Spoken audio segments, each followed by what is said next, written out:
Okay. Okay, everybody, it's 6 o'clock, so we're going to go ahead and get started. Tonight, we will not have Arvid, and it sounds like Bill's not feeling well either, so it'll be the five of us. So we'll call the meeting to order at 6. First item on the agenda, or second item on the agenda, is the approval of the agenda. Now, we have some discussion that I think we're going to have here before we approve the agenda. Anybody want to speak to that topic so that I don't have to? You go first. It was asked to remove part of the closed session for Simmons Drive, to move that to item, that would be 6J. Due to the fact that there might not be negotiation needed. Oh, And we thought that the purpose of maybe moving it to 6J, which would be right before all of the closed session activity, would be that it would give us an opportunity to discuss the topic, learn on the topic, And then if you want. and to then if negotiate- there were something that would arise out of that discussion that would necessitate us potentially doing some negotiation consideration, we still have that option to continue the discussion while in closed session if we so choose. Otherwise, we don't necessarily have to. So okay. I think that makes sense. I think it would be okay. I mean, it's already published as an item that is potentially a closed session item. I don't see any reason why we couldn't pull it out and discuss portions of it in open and also closed if needed. I mean, Sounds good. so it would be, yeah. So I guess the motion that I'd be looking for would be to approve the agenda with the slight change of discussion of portions of 7 prior to 7, I guess. I'll make that motion. You want me to restate it or No. say that? I think Carrie's probably got it. I will second that. Okay, so we have a motion by Neil and a second by Van to approve the agenda with the small changes noted. Any discussion? Seeing none, all those in favor say aye. Aye. Opposed say no. Motion carries. Okay, item 3, we're gonna look for somebody to move to approve the consent agenda items. So as listed, we've got some minutes listed there for the regular meeting, January 9th, licenses and permits, and then some board, committee, commission, and agency reports, as well as vouchers payable and a budget summary. Yeah, the budget summary is not in there due to changing over accounts from workforce and TAB application, so. Thank we'll be you, back again next month. thank you. All right. I'll make a motion to approve the consent agenda. I will second. All right, we have a motion by Bruce and a second by Marcia to approve this consent agenda. Any discussion? All those in favor say aye. Aye. Opposed, say no. Motion carries. Okay, item 4, public input and ideas. Limit 5 minutes per speaker. So if there's anybody that wishes to speak, now would be the time. It's coming up. Yeah, come on. As always, state your name and your address. My name is Doug Strain. Address is 923 Geiger Street. The issue is the plowing of the sidewalk. You guys had sent out a flyer with the utility bill. I forget which quarter it was. End of quarter, it would have been the one in October. Okay. The remarks that came out with that was really vague. And my understanding of all sidewalks, we always have to shovel our sidewalks that are in front of our house. But I guess that wording was changed to also include sidewalks that were being behind of a property. And I think that was changed due to this sidewalk that is on the highway here that's behind our property. And when that sidewalk was put in, that was a issue between us on that property, because that is on the backside of all of our properties on Geiger Street. That is not on the front of our property. And we were complaining about that, and we said that we were saying when that went in, that we had to put it on the front of our property, because simply, I'm kind of speaking on behalf of a lot of my neighbors, because I was told about tonight's meeting, a lot of them couldn't make it. And also, there's also the issue with the age of the people that are on that side too. There are some elderly people that are older than myself. And they have no access to that sidewalk from their property, from Geiger Street. They would have to go all the way around. And that is an issue, okay? I'm not here totally complaining to make it, I'm also gonna give a suggestion here at the end of this. So that is a difficult thing for them, to get that. Me being on the end, I could still walk a snow blower around and get to the end of it, and since that sidewalk wraps around, I could get to it. But it's still a little bit of a bear to do, okay? I get when I moved in there, it wasn't there, and we didn't have that there, okay? But I am speaking on behalf of primarily the ones that are in between the block, that it's an issue for them, and it's wrong. That when that went in there, the village, and I don't know where it was said, it was a handshake, and where it was written in the minutes somewhere, where this was written down officially, who was gonna be responsible for it, I don't know where that was done. But we were told that the village was gonna take care of it, and the village has been taking care of it all the way up until this year. And then that rug was pulled out from underneath our feet, and when that statement came out in that letter saying, take care of your sidewalks, we kind of read it as, oh, okay, well, we don't have a sidewalk, so it's still status quo. Take care of your sidewalks, like they put out in all, just like picking up yard waste and putting yard waste out for pickup. Thought it was kind of the status quo. Just a reminder, friendly reminder, like Public Works does and those things for those who actually do read that little newsletter that does come out. Okay. And I think we all misunderstood it then. And I read your minutes from last meeting that the hotel owner on the end was looking for a variance or something about trying to get out of doing it. I think it was. You guys are more aware of what that was. I don't understand it myself, but he said it was also kind of vague. And I kind of understood that little information that was on there, that it was made sense to me because I didn't understand it. And then I had talked to Todd about it, and he said there was another letter that had come out to individuals that this affected. And I said I had not received any individual letter that was pertaining to this specific situation, other than what came out in the utility bill and that part of it.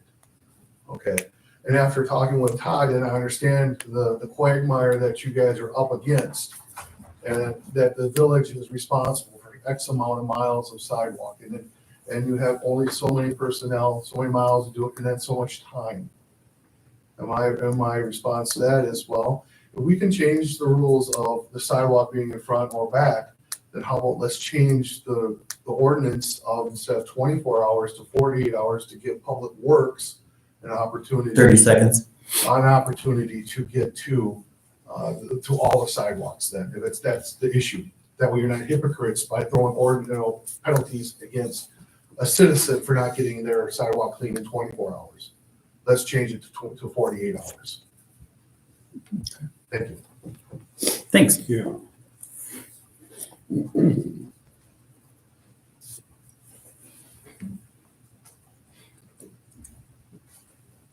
Hello, everybody. Molly Walsh, 405 Ridge Road. I just have a couple comments about, I know how hard decisions are, and I think that also, one decision can really impact a lot of different things or multiple things in the community. And so I'm here to speak about the possible sale of land to Cedar Bend Church. And it seems like they've already got two places that they have one in Farmington, and then they have the downtown old library, and these are tax exempt properties. And so I'm concerned about bringing another tax exempt property into the village where we need tax revenue. And the pilot suggestion of taxes during the TID, the life of the TID, does not seem adequate to me. And I would like to see a property developed there that would be taxed in perpetuity. Also, it's not clear, the plan, I don't really get a clear understanding of what they intend to do with the land.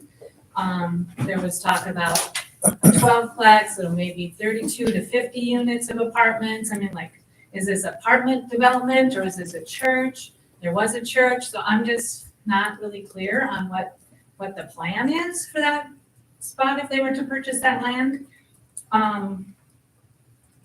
Also, the parking lot size, 260 spaces, seems like they're planning on a very large church.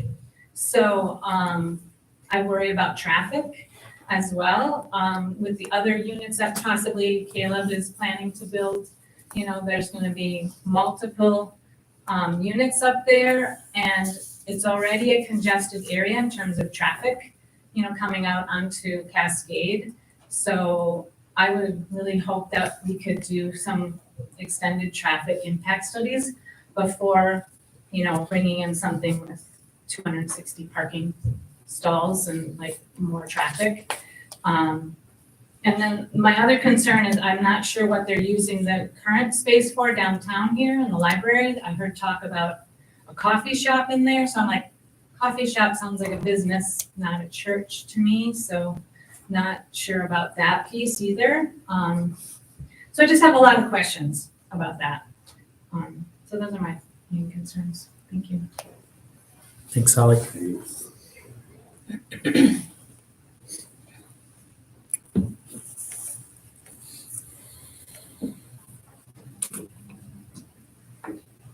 Does anyone else have a desire to speak?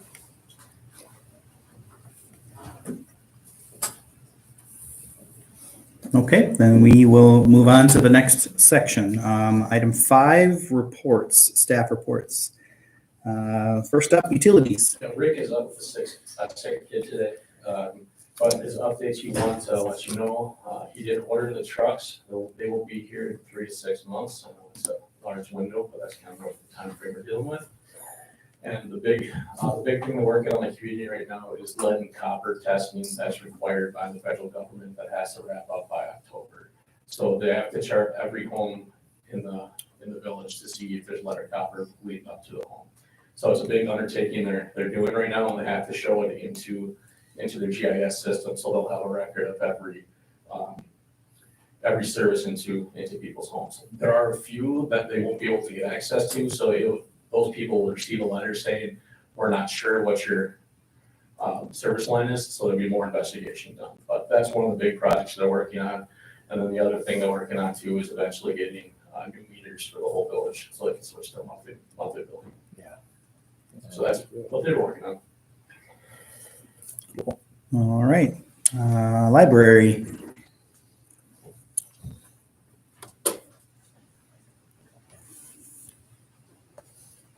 Good evening, everybody. Oh, yeah. Hello, Ann. So after attending the annual report Help Day, which is a big deal in library land, I completed our annual report. Our board signed off on it, and so now it will be on its way to the state. That had a deadline of having to get there by the 29th of February. And I didn't find the task as dreaded as many directors make it out to be, so it was good. I also began my first class of basic library administration, which so far I'm really enjoying. We're working on budgeting right now, so it's always a good thing to do. In January, we circulated 4,872 items, and if you look at the graph of the last 13 months of circulation, you'll notice that not only is this a huge increase from last month, but it's also a huge increase from January of a year ago. So that's very positive. Public computer uses, we had 166 uses. Ebook checkouts were 1,624, and we had 27 new patrons in January. We added 160 items to our shelves in January, and I was very excited to see, as of the writing of this, that 4 out of the 7 memory care kits had been checked out. So I'm glad to see those in use and being used. As far as activities and events, in January, our adult winter reading program kicked off. And through the end of March, adults are invited to participate in the program by reading books, watching movies and shows, and attending library programs. And for each of those that they complete, they can fill out a form to be entered in the grand prize drawing at the end of March. And then we also held our second annual puzzle contest on January 27th, and 7 teams were able to compete. We had one that couldn't make it because of illness, but the winning team finished in 1 hour and 57 minutes. So a lot of fun was had by everybody. Story time started again after holiday break, and we also held a schools out event on an Osceola in-service day. Unfortunately, it was actually a cold day that day, so we didn't have a lot of people coming for that. And then both of our book discussions were held in January.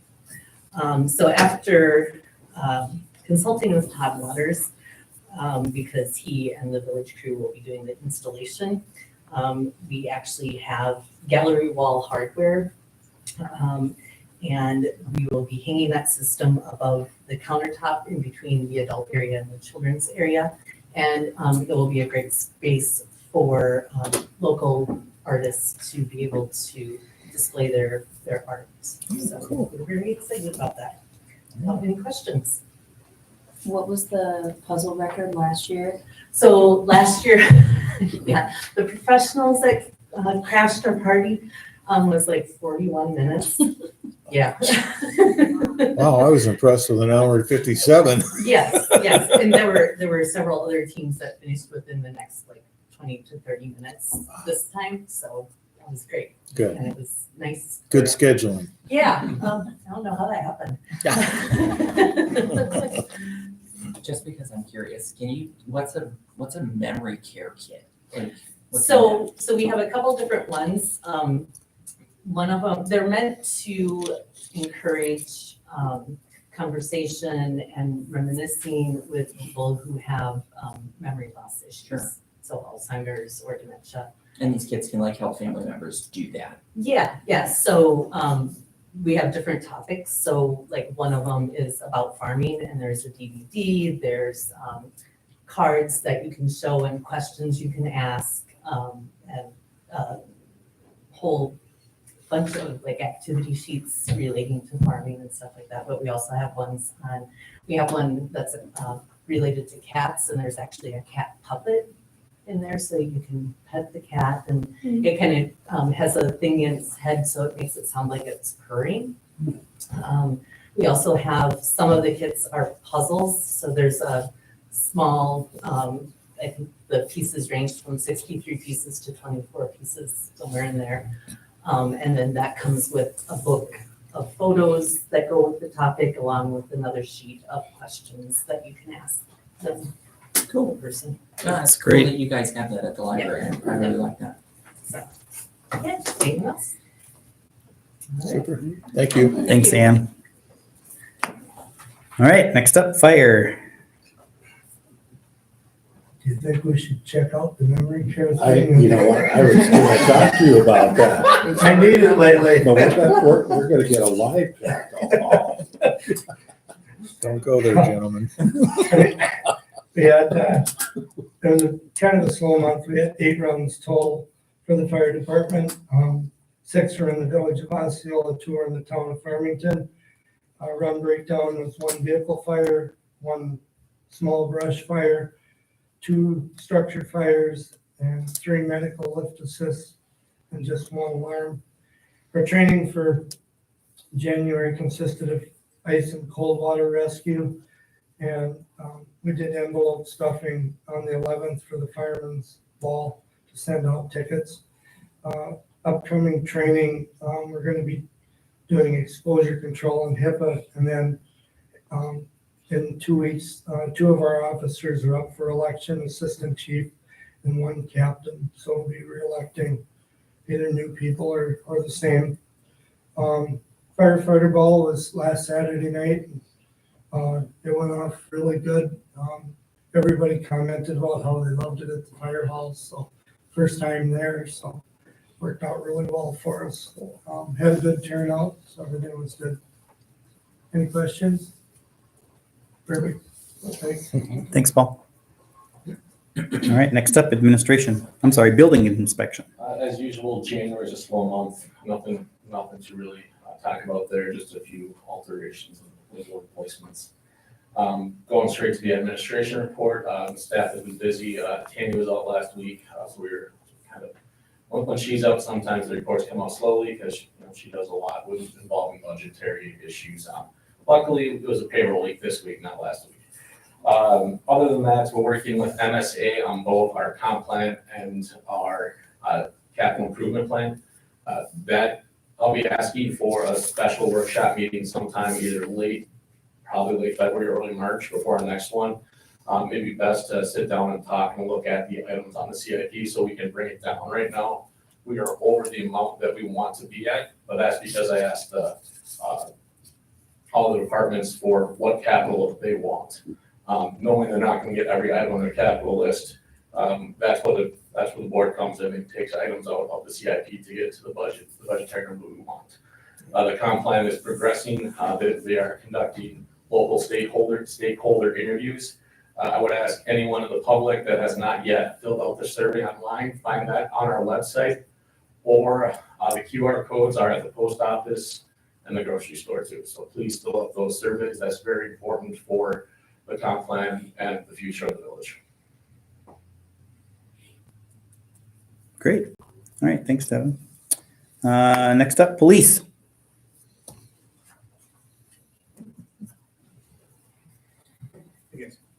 Hello. We had a busier month last month. January, we generated 250 calls for service and compiled 57 incident and accident reports. Our officers made 3 arrests and referred 4 criminal referrals. We initiated 20 traffic stops and issued 14 municipal citations, 5 of which were parking-related offenses. Earlier in the month, we responded to 2 separate drug overdose calls in the village, both resulting in search warrants for the residences. Drugs and paraphernalia were located. Both patients did survive those encounters as well. We completed our annual recertification for our TASER 7 electronic control devices. This in-house training we try to do every year to keep up on our certifications that way. We hired a part-time evidence technician, Shirley Rossing, to assist with larger scale calls as well as evidence processing. And we were able to schedule up training to get her, essentially familiar with our department and our procedures. Officer Lehman helped with that. Officer Lehman was also able to come in and put on a specialized evidence collection workshop.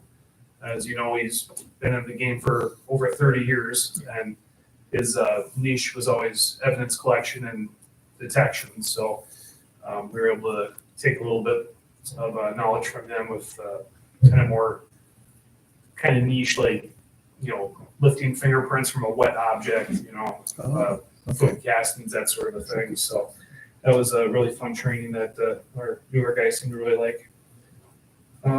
We were able to serve an abatement letter to the owner of a nuisance property following excessive police calls to the residents. And we completed our low light shoot at the Osceola Rock Gun Club. So Cool. just final note, we'll be doing coffee with a copy this Friday.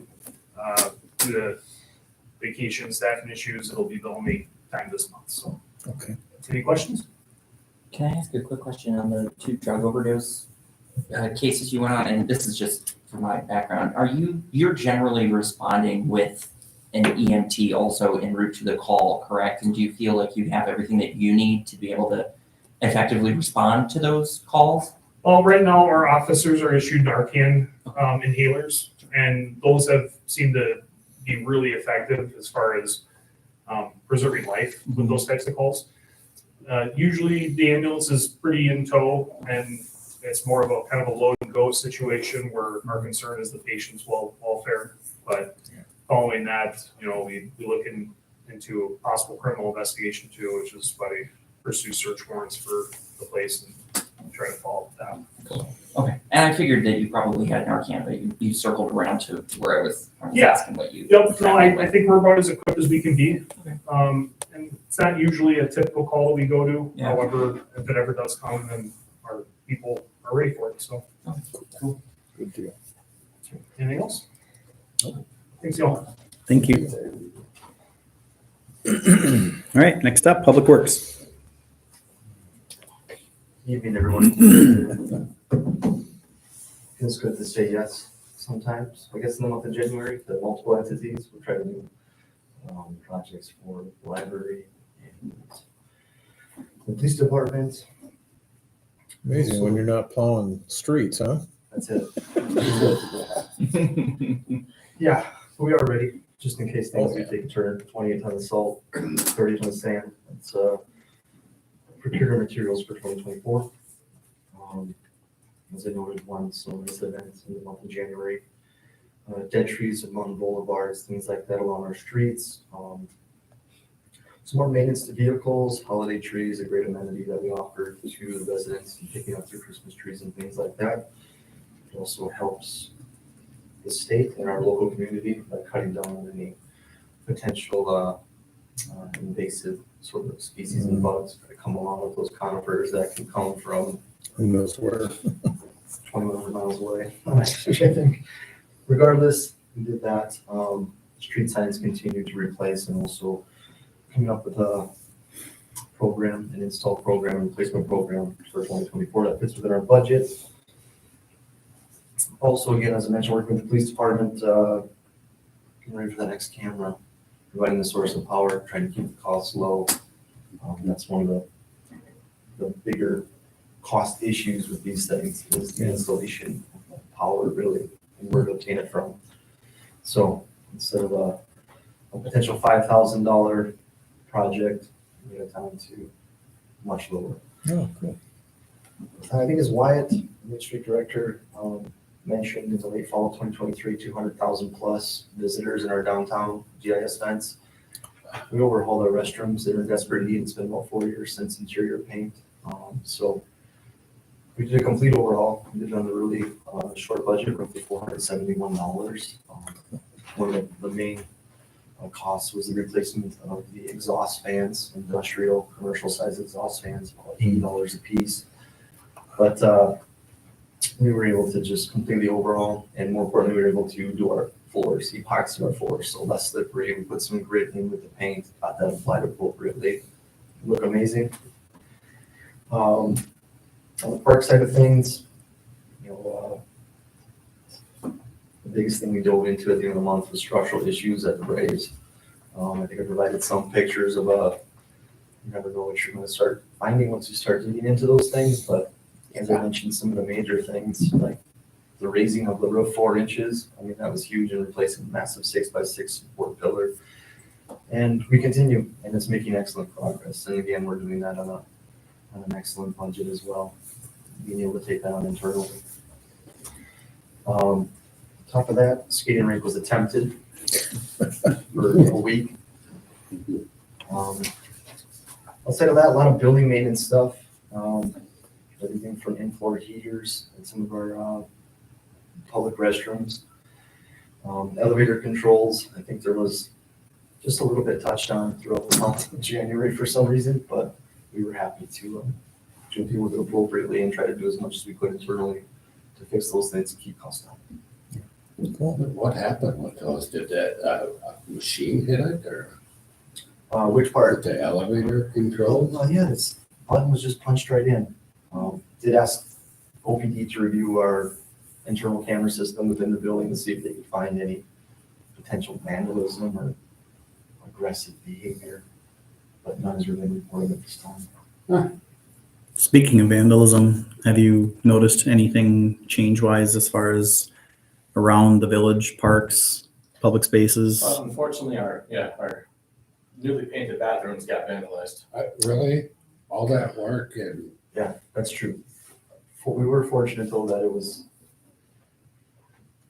easily colored in this scenario and not too damaging, but nonetheless, yeah. And we're talking about finding ways to get electrical time locks or something on those bathrooms, something to deter the behavior.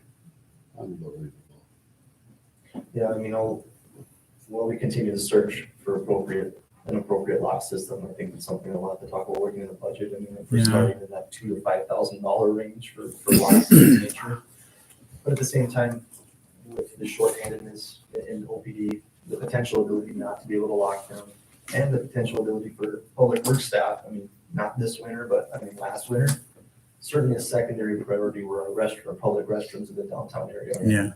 So I think the locks would be very valuable in a lot of And just keep telling people when you see them, see something, say something, Yeah. the sooner we can jump on top of it. I think that if we get a whole community who's aware and watching, it just helps. So, Absolutely. Any other questions for January? Thank you. thank you. All right, Chamber of Commerce, Main Street. Good evening, everybody. Hello. Last month, the Chamber held their annual meeting and welcomed 3 new board members to the Chamber. And the Chamber Board would like to thank outgoing President Ruth Sattler for her service. She's now in the seat of past president. And at the annual meeting, Jesse Kruger from Mighty Ducks was elected the new Chamber President. And then Chrissy Cook from the Open Cupboard was voted in as the new Vice President of the Chamber. So that happened last month. And then last month, we also received our report from Madison for visitors for Dough on the Go. This is really exciting. So year over year, we saw a 118% increase in visitors from 0 to 50 miles. So if you take a pin, Osceola, and draw a circle, 50 miles around, we saw 7,664 unique visitors during the weekend of Dough on the Go this year, which is really exciting. If you look at just Friday, so Friday the 17th, we beat last year's number just in one day on Friday. So when you talk to the business owners, the traffic downtown on Friday was really high. Yes, Mother Nature played a hand in it. It was a beautiful weekend, but we also tried some new print media advertising and things as well. We also won the award. I'm going to say it again, in the face. So it was a great, and then we also saw an increase in 51 miles an hour. So in 22, we had 156 unique visitors that came from 51 miles and further. This year, we saw 571. So that's a 266% increase year over year. 19% of that number, 109 people, came from the Twin Cities. So that is definitely a good sign to see, as we're only 50 minutes from there. So it's a great thing to pull from. And then lastly, there's a small update on the skate park. So we are, for over a decade, residents and friends have been pushing for the skate park. And we recently received a very generous gift that has put us at 75% of our goal, $200,000. So Cool. it's no longer a question of if, but when. And so I look forward to having more conversations on how we can actually make this a realization as we also explore other grant opportunities. And I know the organizers are doing other fundraisers as well. And this is also a plea for the community. Like, it takes a village literally, but we're close. It's like the finish line is visible now. So I just wanted to bring that to everybody's attention. So any questions? Oh, good deal. Thank you. Thank you. Okay, so that'll move us out of the report section. We'll move into item 6 of the agenda, other business, discussion and possible action regarding 6A, St. Croix Ojibwe, Maggie Olson and Conrad St. John. Yeah, you can come up. So I reached out to them early September of 2023, end of August, early September. Unfortunately, Maggie was going to be out with her kids, so we've been trying to meet up and have a conversation. I reached out to them regarding finding ways to include more pre-1844 history. If you look around community, there's nothing, it's almost all after 1844. We're really trying to find ways to educate people of what this community was prior to that. At the time, there was an area that we would like to dress up a little bit to with more information. So we're reached out to them so we can start having this dialogue of what can we do together to better educate people of what this land was prior to the village of Osceola. So with that, I'm going to turn it over to you. Good evening. So my name is Maggie Olson. I'm the communications director for the St. Croix Chippewa Indians of Wisconsin. And I'm here tonight with Conrad St. John on my far right. Conrad is a elected tribal council representative for the St. Croix Tribal Council in his second 2-year term. It's made up of 5 members that are elected, so he's one of the members. And then right next to me here is Jason Schlender. If you need it for the minutes, it's SCHLENDER. And Jason is the executive director of GLFWC, which is the Great Lakes Indian Fish and Wildlife Commission. And we're just here tonight to start the dialogue on being good neighbors And the gentleman would like to talk about a couple issues, including the chieftain statue. So I'm gonna give this, the mic to Jason here.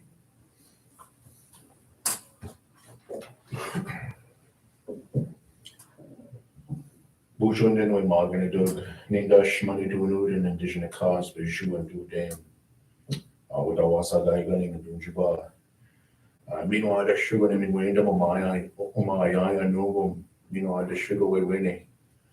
In Gashkatuyan, you always selling has another Oma, go away when it does was a shittigate, Nebujak Oma. Nebujaganashi Bongi.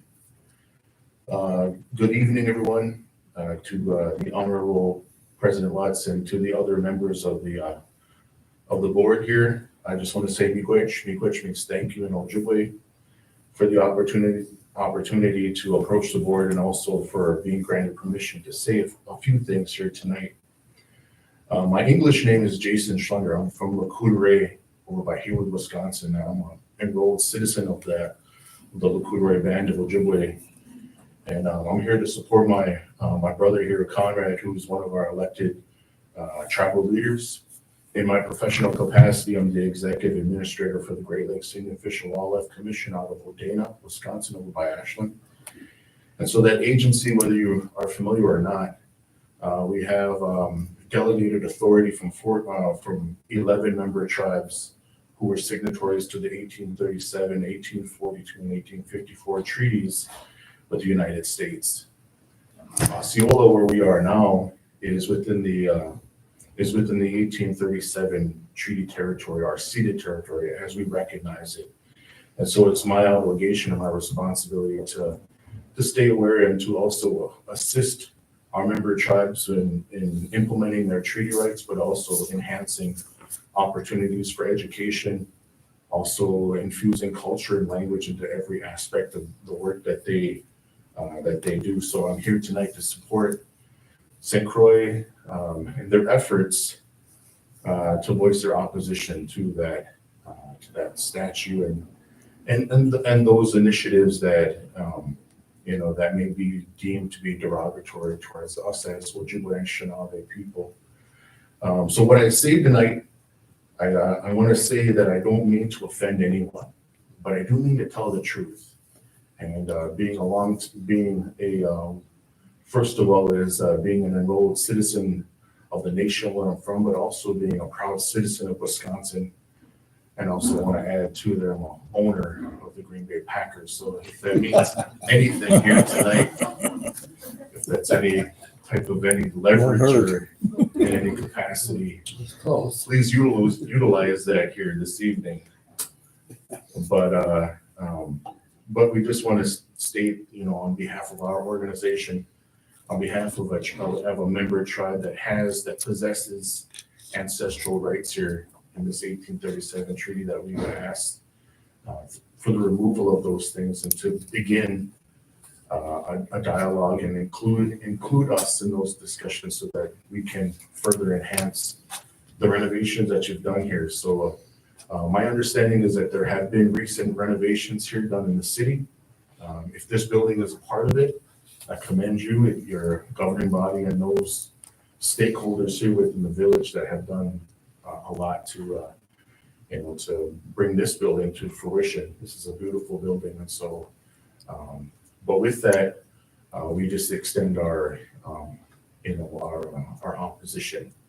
That's our stance, and so we stand as good neighbors with you to further any educational initiatives, any economic initiatives, whatever that takes in order to see this come through. So I would also extend this opportunity for Conrad to speak as well. So I just want to say miigwech for the opportunity to speak. Miigwech. Thank you. Thank you.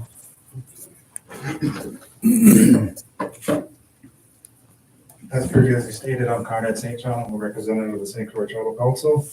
I did consult with that council before coming here, so these are the wishes of the full entire council of St. Croix. This came about, I would say, September, or was there removal of the chieftain statue here in the last year? Yeah, it was removed for the demolition of a building in the adjacent. Oh, okay. Property. So I think some localies reached out to the tribe and Yes. asked for the support the tribe's support to bring the statue back. So that's how this all came to fruition. So, just diving into it, you guys present a strong Native American culture without no real authentic Native American input. So that kind of sparked our interest and really brings an opportunity to the table to educate, the city on Native American culture, what it really is and what it really stands for. As far as the chieftain statute, it's very derogatory. I feel like it stereotypes us, especially for the younger generations. So it doesn't really portray who, the St. Croix tribe is or Native American people in Wisconsin are. So we are in opposition to that, but we're willing to educate and, any opportunity we have to educate the local population, local people around, we will take full advantage of that. I don't know if it'd be in this setting or I don't know what other setting, but we would definitely welcome our traditional values, our points, and how we view things from our standpoint. So, we're not here trying to shut the door saying no, we don't agree with it. We just want to educate and get our true culture out there. It's not in a statue with a headdress. That's not that's not how we're portrayed or we portray ourselves. So, we are really interested in educating the local population on who the St. Croix tribe is and what we do and what we stand for. Thank you, Conrad. Do you guys have any questions for us?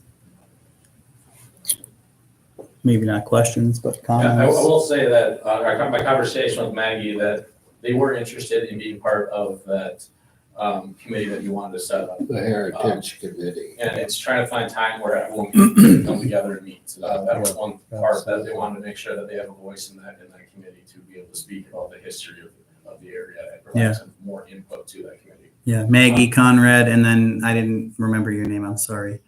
Jason. So I'd want to acknowledge the three of you for taking time out of your day to come and see us in the evening during a monthly meeting. That's fantastic. It's more than I could have ever asked, is to, have at least one representative of the nation to come and see us, but to have three of you come is that's fantastic. So, and Conrad, to your point, when you had asked about recent conversation, just to kind of bring you up to speed, if you aren't fully plugged in, we had a demolition project that happened due to a structural failure of a building downtown, and we removed several parts of the downtown area to protect them. We removed some signage.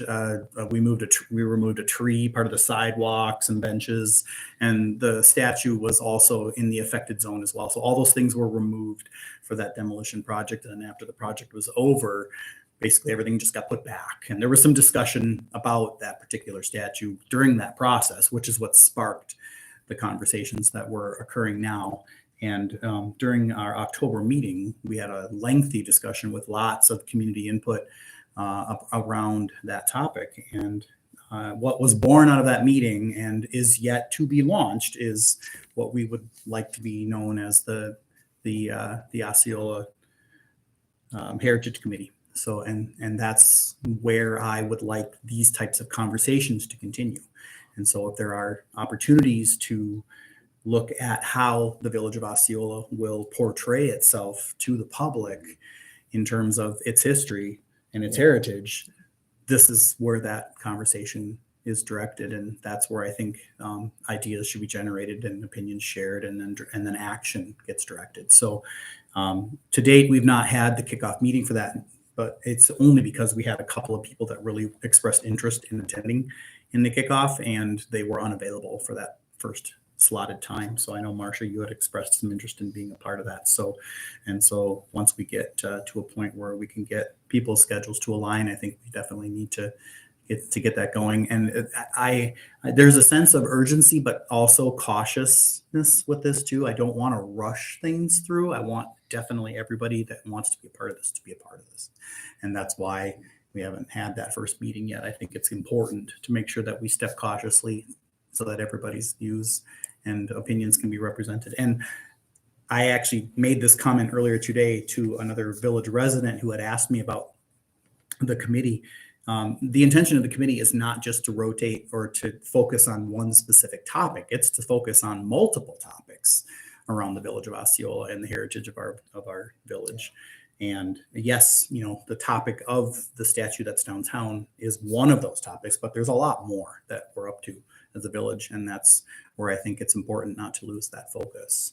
So, and yeah, I mean, I so happy to see you guys come down and talk to us today. I know that it's been a lot of back and forth to try to get with you, Maggie. I know that there was some scheduling issues with the later part of last year. So I acknowledge you in keeping that conversation alive, and Devin as well. Yeah, and I want to say that we started this conversation making sure that we get the pre-1844 history. This was perfect. I reached out to Maggie before any of that stuff in September happened. It was definitely to make sure that we're getting the proper knowledge out to people to understand what this was prior to the settling of the village.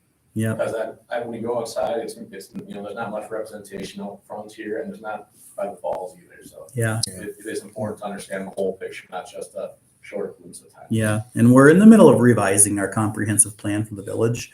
And one of the projects that's going to be baked into our capital improvement plans is sort of a renovation or revitalization of the Cascade Falls area and some of the park area around it.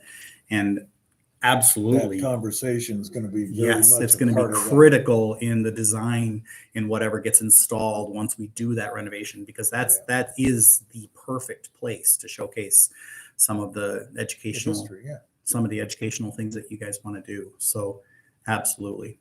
Yeah. Like Brad mentioned, I'm very interested in that committee, and as a former teacher and resident of the Crow Creek Reservation in South Dakota, I'm super happy that you guys came here, and I look forward to working with you. Yeah, and I'd just like to thank you also and encourage you to continue, tell the truth.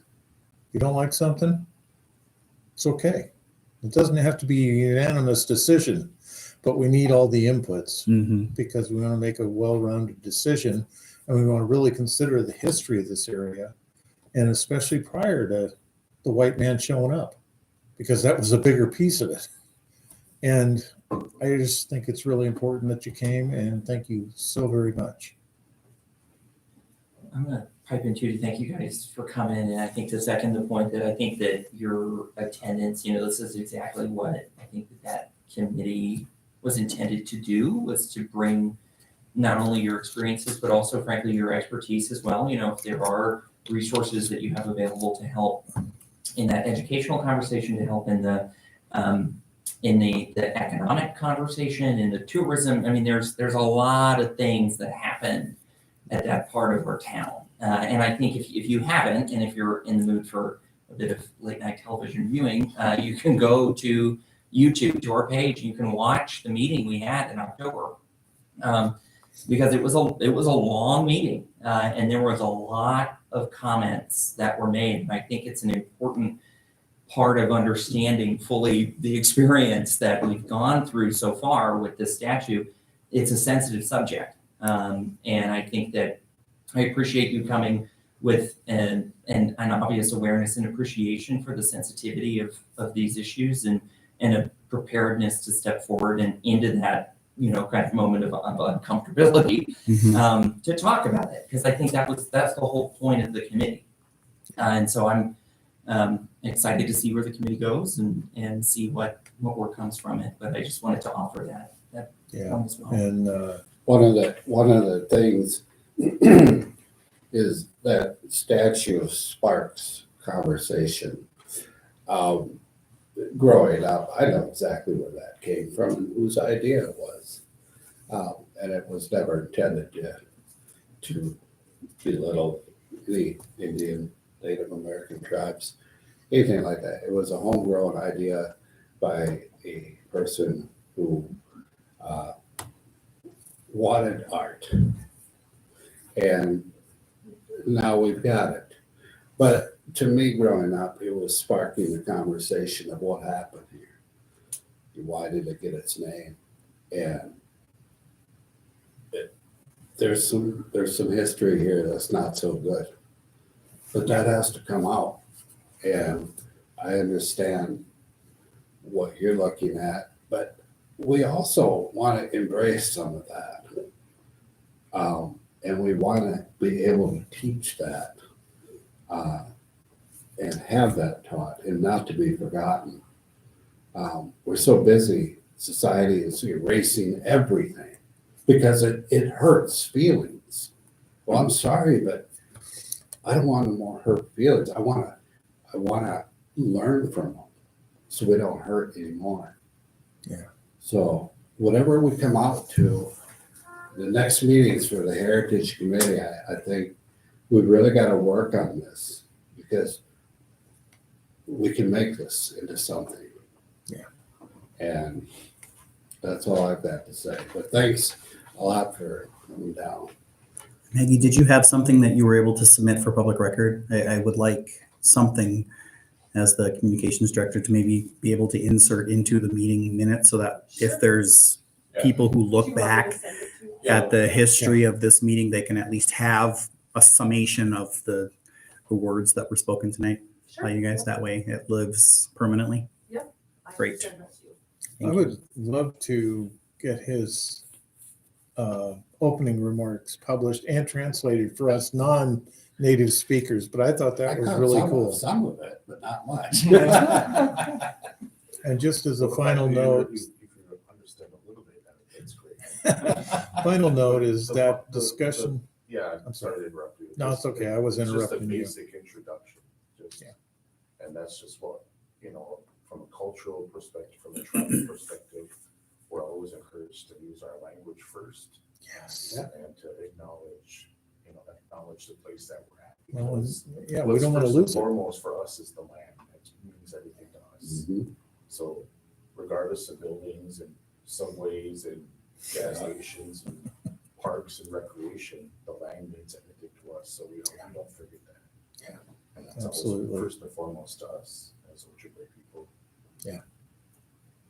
It's one of the things I love about the whole Native American culture is they looked at it as they were guests of the land. They were there to take care of it and to live with it, not try to dominate it or change it or make it something that wasn't. Yeah. And that's something we always seem to lose track of in the midst of hustle and bustle. So Well, that's why we're here. that's exactly why you're here. We I mean, haven't we're really happy that forgotten you're that. here. We still live that way. Cool. So we're just here to All right. friendly, conscious, if that. Absolutely. Call that. Well, Devin, I think it would be important to make sure that Marcia stays in the conversation with Maggie. And then if you want to share additional contact information for the other two folks, I think it would be good. And then We'll get a date. keep moving that forward. We'll Yeah, get a date that time we'll come on together on. that's wonderful. Hey, guys. We're gonna- Yeah. Yeah, great stuff. You don't want to stay for the rest of the exciting events? Thank you so much. Thank you so much.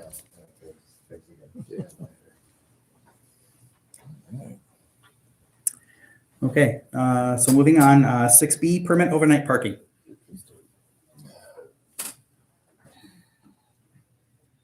Okay. Just want to bring up from the full board tonight, for discussion, possible action, the Village of Osceola parking permit situation that we currently have. At this time, Public Works and Administration have been handing over the task of dealing with, from the police department.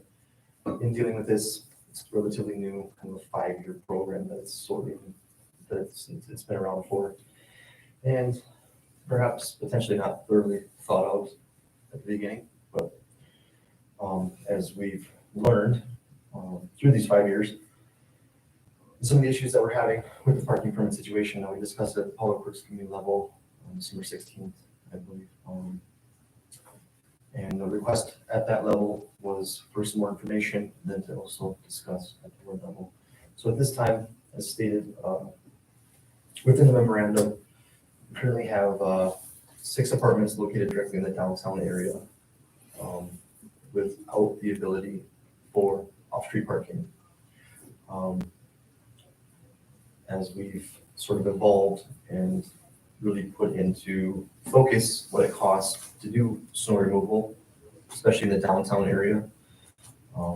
between the three public works individuals on top of the contracted costs. At that time, we knew we needed to do something with these vehicles that were just sort of sitting about. So this is what it stemmed from. We're currently up to 10 spots. There's 4 available in our 4th Avenue parking lot, recently procured. I'm sorry, 2nd Avenue parking lot. And then also on our Chieftain parking lot, kind of located on the backside of the bowling alley, we have 4 spaces there and then 2 spaces at this time behind the post office in that municipal parking lot there. We do know, we have 6. One of the things is that we keep getting more and more requests. We've seen and heard, and another reason why we're bringing this up is we have code or on essentially all of our parking, except for this. And so since the program was initiated, we've heard a lot of outcry from business owners. Hey, well, how do we get a parking pass? How do we get this? How do we get that?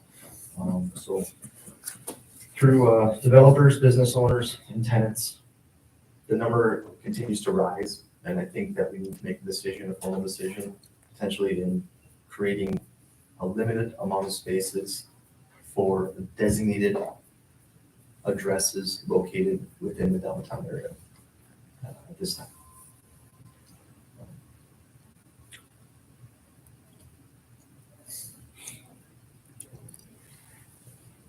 With that, I just wanted to bring that from the board and provide all that potential information. So we don't have really an ordinance that defines these things. They're just kind of informal. That's correct. So an informal program. They are paying a fee for these permit passes.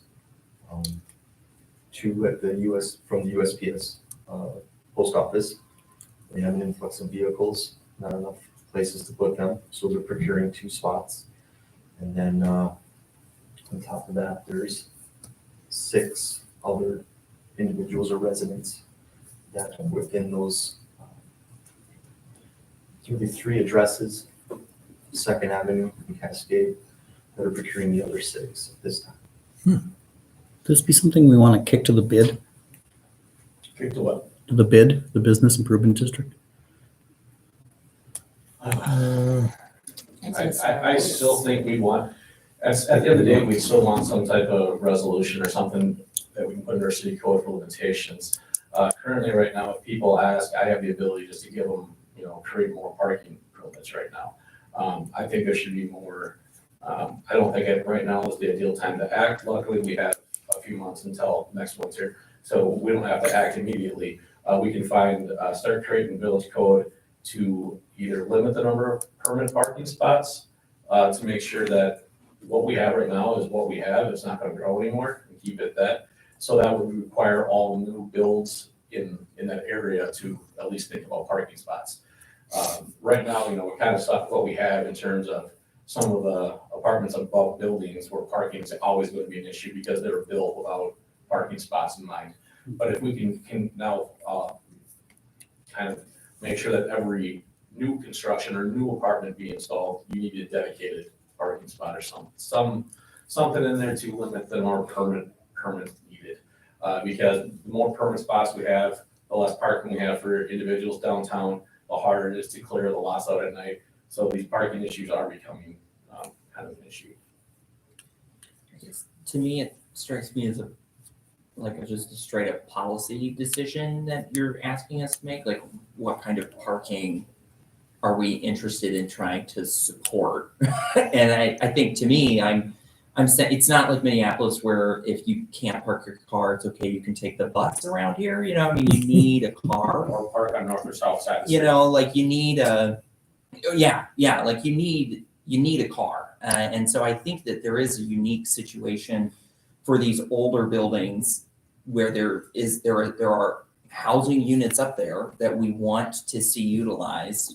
You need a car. So if there's a way that we can kind of tightly define the problem as that and saying, we're going to try and address that problem. This is the solution for this specific problem, and everybody else figure it out. To me, that, and I'm totally making this up right now, but to me, I think that feels like a way to recognize the unique challenge that someone who lives in one of those apartments would have. and Todd and I have had conversations about different ways we have either snow emergencies or nothing allowed. There's no perfect system for snow removal. Whether you have snow emergency or no parking allowed, there's always gonna be violators. It's actually easier to enforce no parking allowed anywhere than there's a snow emergency, because then who's gonna pull, gonna plow around the vehicles, are gonna tow them, so, but there is no perfect system for this question we have. The best we can do is try to get close to perfect as we can. Because the issue definitely is that there are more cars than spaces right now for these buildings too. In 30 years, you'll never fix that one. No. So, I mean, bring me backwards here towards the intention behind this request. Are you just trying to make it easier to plow? I mean, boil it down, real simple. Partially, yes. Yep. Thousands of dollars on the ground at 2 a.m. The idea is to be as fast and efficient as possible to keep those costs down. When you have contractors waiting, the potential for the police to come and have to tow vehicles. The big thing is we have identified and provided a place for these current vehicles. The uptick is the main concern. So if you potentially have 6 apartments, I'll just use this as an example. Perhaps you have a 2-bedroom apartment. To limit that 2-bedroom apartment to possibly 2 parking spaces, and that code is created so that the leasee or leaser now has a dedicated amount of spots and knows that there's the potential for in that 2-bedroom apartment to potentially have a 16 and a 17-year-old and then 2 adults and ask for 4 permits. So would be ultimately to potentially limit a 2-bedroom apartment to 2 parking passes, a 1-bedroom apartment potentially to 1 parking pass, so that we can. Can't we just graduate the cost? Don't we have a parking ordinance that defines that? We don't. It says right here. No, all night our parking ordinance right now is prohibited. no street parking from November Yeah. to April. Right. We just spent 6 months or 2 years talking about parking ordinances for that apartment building. And that's what the conversation. That's for new was happening. construction. But that's Yeah. why that conversation was happening, because of issues like this. Yeah, You're requiring a certain number of parking spots for new construction to avoid these type of issues. exactly. So these are Because grandfathered these buildings in, were so we built need an before there were ordinance that- parking. So we need an regulations. ordinance That probably establishes the direct Here's addresses that we're the aware of. baseline, and that's it. Set a direct number of Yeah. permits for them. I would like to leave some sort of relief though for selling additional permits if that opportunity were to arise, but why not sell it at an exorbitant price? I mean, really, if they want to pay $250 a month to have another spot, that money can go right to your budget. I understand. I mean, if that's what it is, if you're trying to offset costs, I mean, figure out how much it costs for you to be okay with another car being there. Because if it prevents someone from renting a spot, then you got a business or an apartment owner that is now going to be upset with the village. As Todd did say, I do like the idea of the apartment complex knowing how many parking spots they have. Yeah, Because then we run into issues of someone coming in November saying, I want a parking spot, sorry, we got rid of them all. And then they're like, where can I park my car? right, We ran into that this year. right. A person didn't have a parking pass because they didn't know they had to come and get one. This Right. would make it aware that, that you have 2 for this apartment, 1 for this apartment, whatever it might be. Yeah, I mean, I'd be okay with exploring codifying it, but leaving an avenue for expansion I think on a that's fee schedule of some sort that we can determine. great way to build in some flexibility with it. And if you have, if hypothetically, if the rule was every bedroom you get a spot, whatever, and then you've got that family with 4 drivers, your decision is, do you pay through the nose for these additional parking spots or not? Like, that's a decision people make across the country all the time about whether or not paying for that parking space is worth it or not. And I think that's a way to insulate. It recognizes that I want to see those apartments usable, which means they need to have some kind of solid parking that they can rely on long term. And then also making sure that anything above and beyond that, they're paying for it. I think that's a smart way to go monkey with that and see what you can come up with, I guess, would be my view. Yeah, I mean, you might be surprised at how far people would be willing to pay to have that extra spot. And I think that's some of the things we're reaching out with some of the public outcry as this number's grown. It Yeah. used to start with 4, Right. now we're at 10. And Right. now there are some community members, business owners and beyond that are saying, hey, I'll pay for a parking pass. So Yep. maybe potentially trying to either expand or contract that. Yeah. That system. Yeah, So- kind of. At this point, we were suggesting that only those identifiable addresses would qualify for this code. We're not including business owners in that. This is just for these specific addresses, 1 car per bedroom. And the reason why business owners generally are not spending the night in their business. But with the limited parking, as we all know, in the downtown area. And then the post office is just an exception, or? They're procuring 2 spots at this time because Don't their postal vehicles stay there overnight? they do. Yeah. It's mostly during the holiday season and the winter season is large uptick of what we're seeing Yeah. in general. Yeah. With online ordering. So, with the milk house being gone, they had 2 parking passes at the time.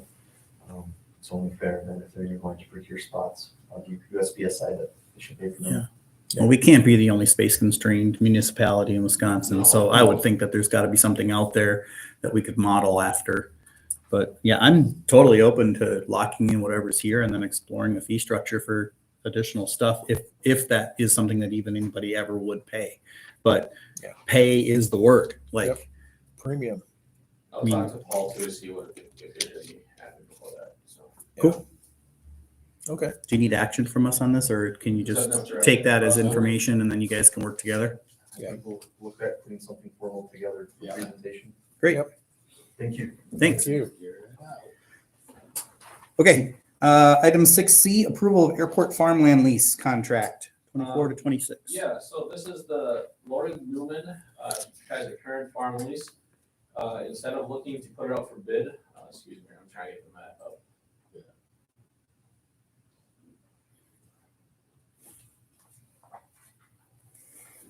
This is the farmland that's out by the So. runways. Yeah. The current lease is all those properties, including the one crossed out. I crossed the one out to show you that one will no longer be included because that is the land that Excel bought. Yeah. So Lori is aware of that. She also asked for a decrease from $125 to $100 per acre because of the type of crops that can grow in that land. It was not profitable at $125. So she asked for a decrease. And the reason I did not put this out for proposals was last time there were no proposals other than Lori's. So we were looking just to re-up her 3-year lease again with Lori. The motion would be pending on airport approval if airport wants to continue on with this, Okay. with this lease structure. With a 20% reduction. Mhm. I guess I'm a little surprised at that. Maybe, I don't know, like, how often does rent go down? Rent's going, it's You know, It's like- depending on what you can grow. She's limited what she can grow in the airport, especially given the rules with the airport. So it's less valuable crops that can grow there. So it was the first time they bid it and took it, and they realized that it was not a good deal for anyone.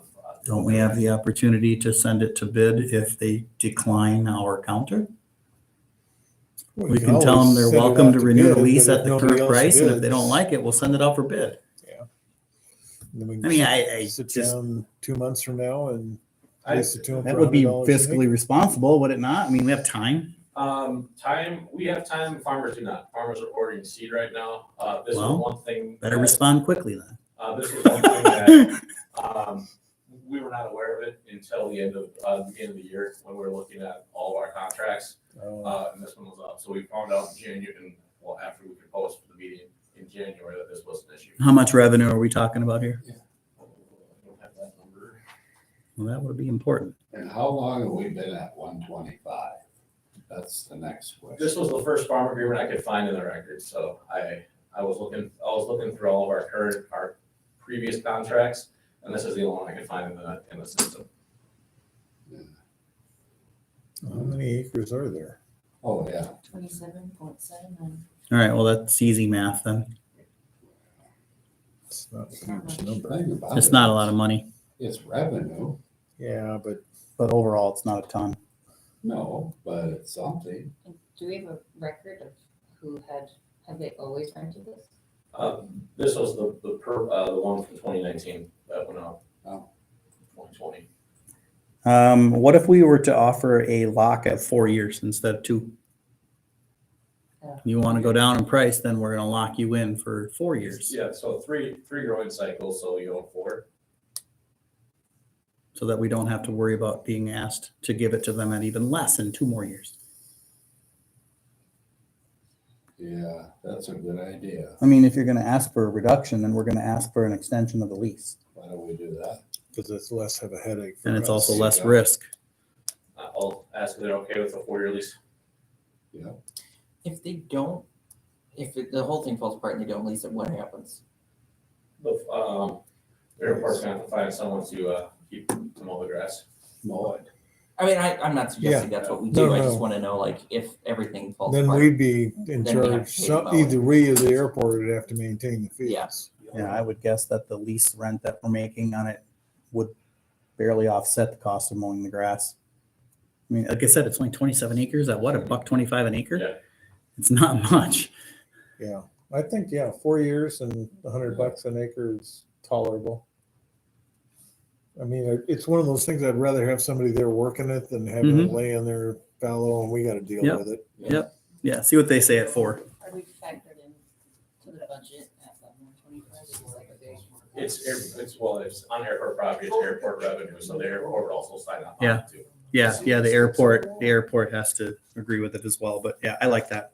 See what they say. And we should be able to know within a couple weeks, right? Yeah, They- airport's next Monday, so. Yeah, they're not ordering seed until March, so I think we're fine. We don't Okay. have any, we don't have any record. Can we like actually see profit from year to year to know if that is that we're just taking word that it's not profitable? I didn't ask for a P&L on that, no.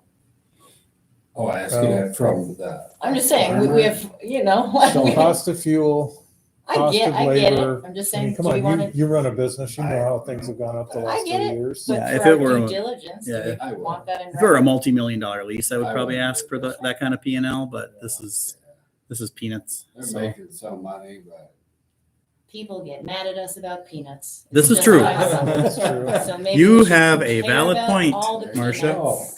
peanuts. Peanut counters. Yeah. Is there board action required then if we're just going to ask you to go back and ask them if they'd be okay with? You gave me parameters to negotiate. Yeah. And then We can move to approve pending airport approval. amendment to 4 years, right? And airport approval.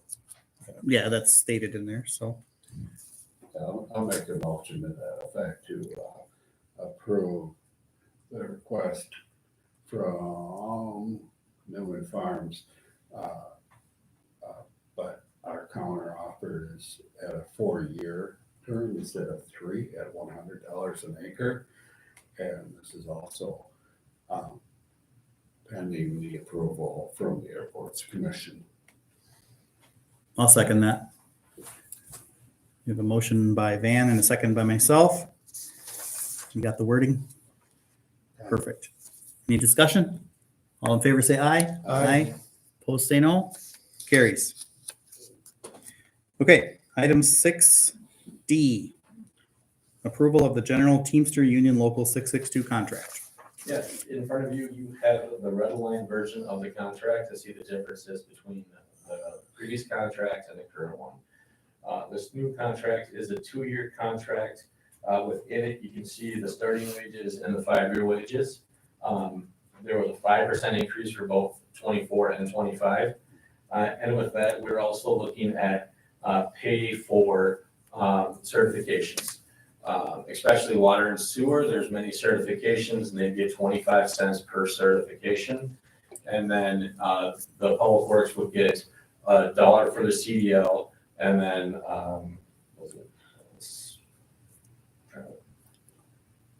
Isn't that a quarter for yeah, the, quarter for the pesticide license and and the arborist? arborist. Excuse me, $1 for the arborist and 25 cents for the pesticide. We deem these as important certifications for our employees. I made sure that there were certifications that would need less on the contracted side. So we would need less tree trimming or a service like Lawn Pro or Pro Green or something like that, that we can now do that in-house. So we'd be saving money by paying extra to employees because we're allowing them to proceed for those certifications. And then with that, we also added the clerical staff. They did join the union this past year, so now they're part of the bargaining unit too. So any other questions? That was related to the medical insurance Yeah, back to changeover. that was related to the healthcare that we actually ended up saving money on the healthcare. Sure. To the Teamsters healthcare versus the health partners healthcare. And this was recommended by admin finance, correct? Recommended by admin finance, correct. Yeah, and it boils down to basically $2.25 an hour for each of those utilities and public works employees that maintain all of those certifications. But it also provides an avenue to get new hires in that may not have those. They get paid less until they achieve those And actually, a lot of our certifications. employees do not have some of these certifications too. Yeah, but those that do, it provides value because then we don't have to pay for some of those outside services. So it makes sense. We keep the skilled labor in-house too. Well, that being said, I'll move that we approve the General Teamster Union Local 662 contract.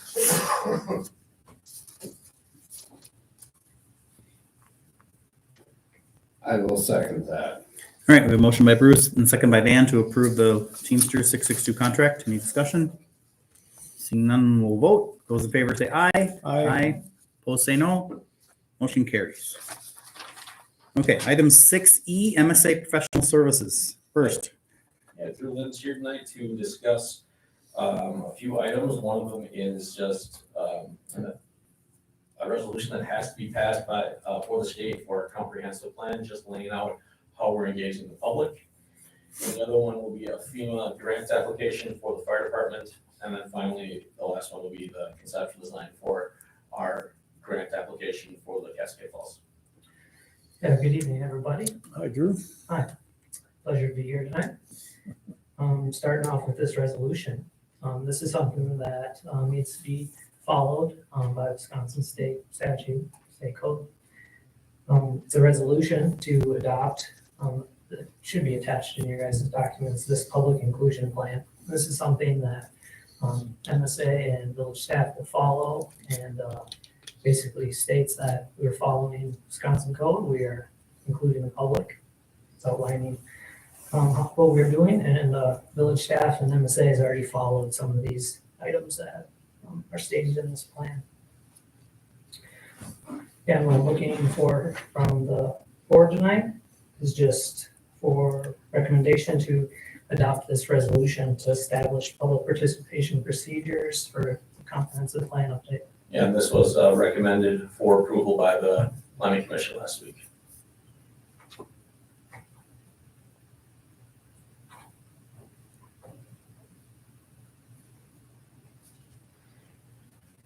So this is setting a date and a time for a hearing to include the public. Nothing like that. It's Oh. basically saying, these are the protocols we're following and here's how we achieved it. It's boilerplate. We already have a we already have a map of time frame in a different spot. This is the document the state needs to say that you are following these protocols.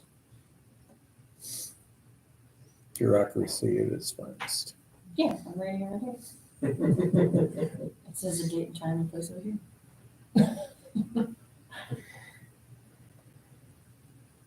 Yeah. What are you reading? What page? Plan adoption procedures.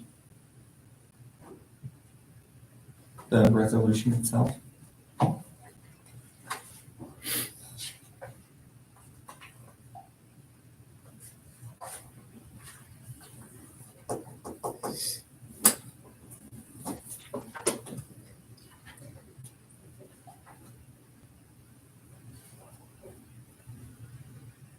yeah, it'd be page 67 of the PDF file. Yeah.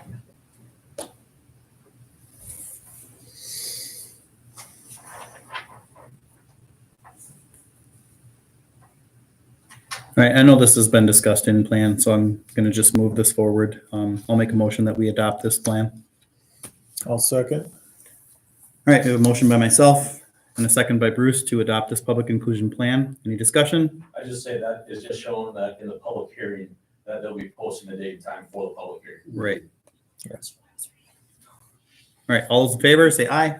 Aye. Opposed, say no. Motion carries. All right, second item, the FEMA AFG application. Yep, definitely. So, this contract that I'm presenting the board tonight, it's an opportunity, I believe. And the gentleman who will be writing this grant application, I want to provide you with some details, is Art Barr. He's also writing the stewardship grant. Art's done these in the past. And with the fleet that the fire department has, there's a lot of high priority trucks that FEMA is looking at. The exact number, I estimate 4 from me looking at Paul's fleet. So that's good news. It's good outlook for FEMA because they only fund high priority projects. Or that's what the history has been. They'll take the applications, but those are the ones that get approval. So the cost for this contract is $2,500. The grant will reimburse $1,500 if awarded by FEMA. Typical chances of award are 25%. So every 4 applications, there's 1 award. Things that I've seen in the past are a lot of people apply for everything under the sun. People apply for 3 of these. They only get awarded 1. So that's an approach that we're proposing, is only apply for 1, talk and communicate the high priority project. This year, we're in funding year 2023 still, and I wanted to provide some information about like the time frame. So the grant just opened in February, so like the first, it closes in March, the first week of March. So they don't publish this information to us. So that's why, I basically get 1 shot to present this to you. And that's why I'm rushed, so to speak.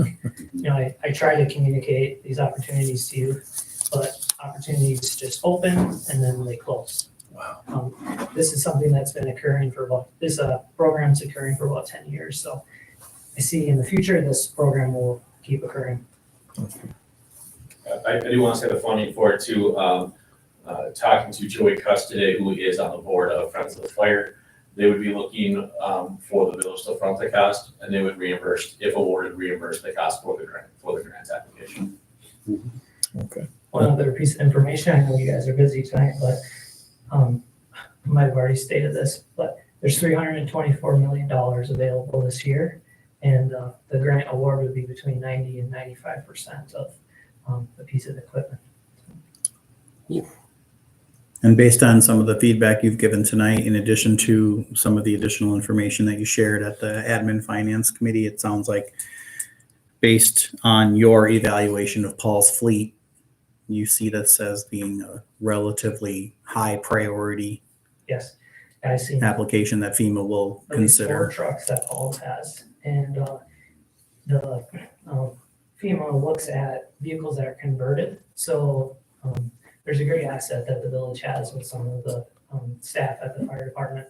They've converted some of their vehicles. They put engines in them and other parts and kind of salvaged them together. That's a vehicle that FEMA wants to take out of the fleet. So things like that, things that are failing. Paul has indicated to me that some things are failing on a certain vehicle. Yep. So things like that really increase the chance. There's grants that are awarded to large communities on the east and west coast, and their truck there's nothing wrong with their truck.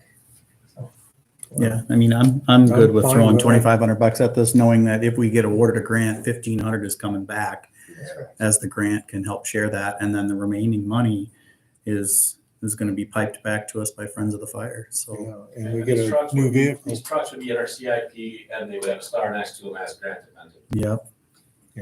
I'm totally in support of this idea. I'm just curious. And this is the second one of these I think that we've done with MSA, and I'm all for going after grants and putting, you don't ask, you don't get. Do we have a way that we approach the fees for this kind of work? Like, are we just kind of pulling it, we're figuring it out, or are we being That thoughtful is- about how we're funding these? That is grant something the future CIP is going to help us with in that aspect. Yeah. Right now, that's one of the reasons why I reached out to the Friends of the Fire if they would fund the cost, because there currently is no status quo of how we do things. Right. For grant application. Yeah, Yeah. and We'll I put brought it that in up this- on Friday. You know, I just said, you know, you guys you're in bed with us for our comp plan, but now there's a lot of grant writing going on too, and we're approving some fees for contracts for these grants writing that you're doing. You're And I think that they're putting a lot of eggs in one basket. Yeah, and I think that they're important, and I think we should go for grants. It's just, you know, I think about with my little nonprofit, like I write all the grants. Yeah. Like there's no budget line item Right. for writing Yep. a grant application, so it's free, right? But obviously, I think we want to get Yeah, there. you're We a wanna- sunk cost. Yeah, exactly. Like, but we want to leverage your expertise. We want to use it. I'm just worried that we're getting hit with these, and they're good opportunities. And that's why they're making sure they're items we already have in our CIP too. Yeah. So we're actually saving money by doing this because it's buying down our costs, our CIP. Yeah, I mean, we're planning on spending the full 100% of whatever that piece of equipment on his CIP would have been. Yeah.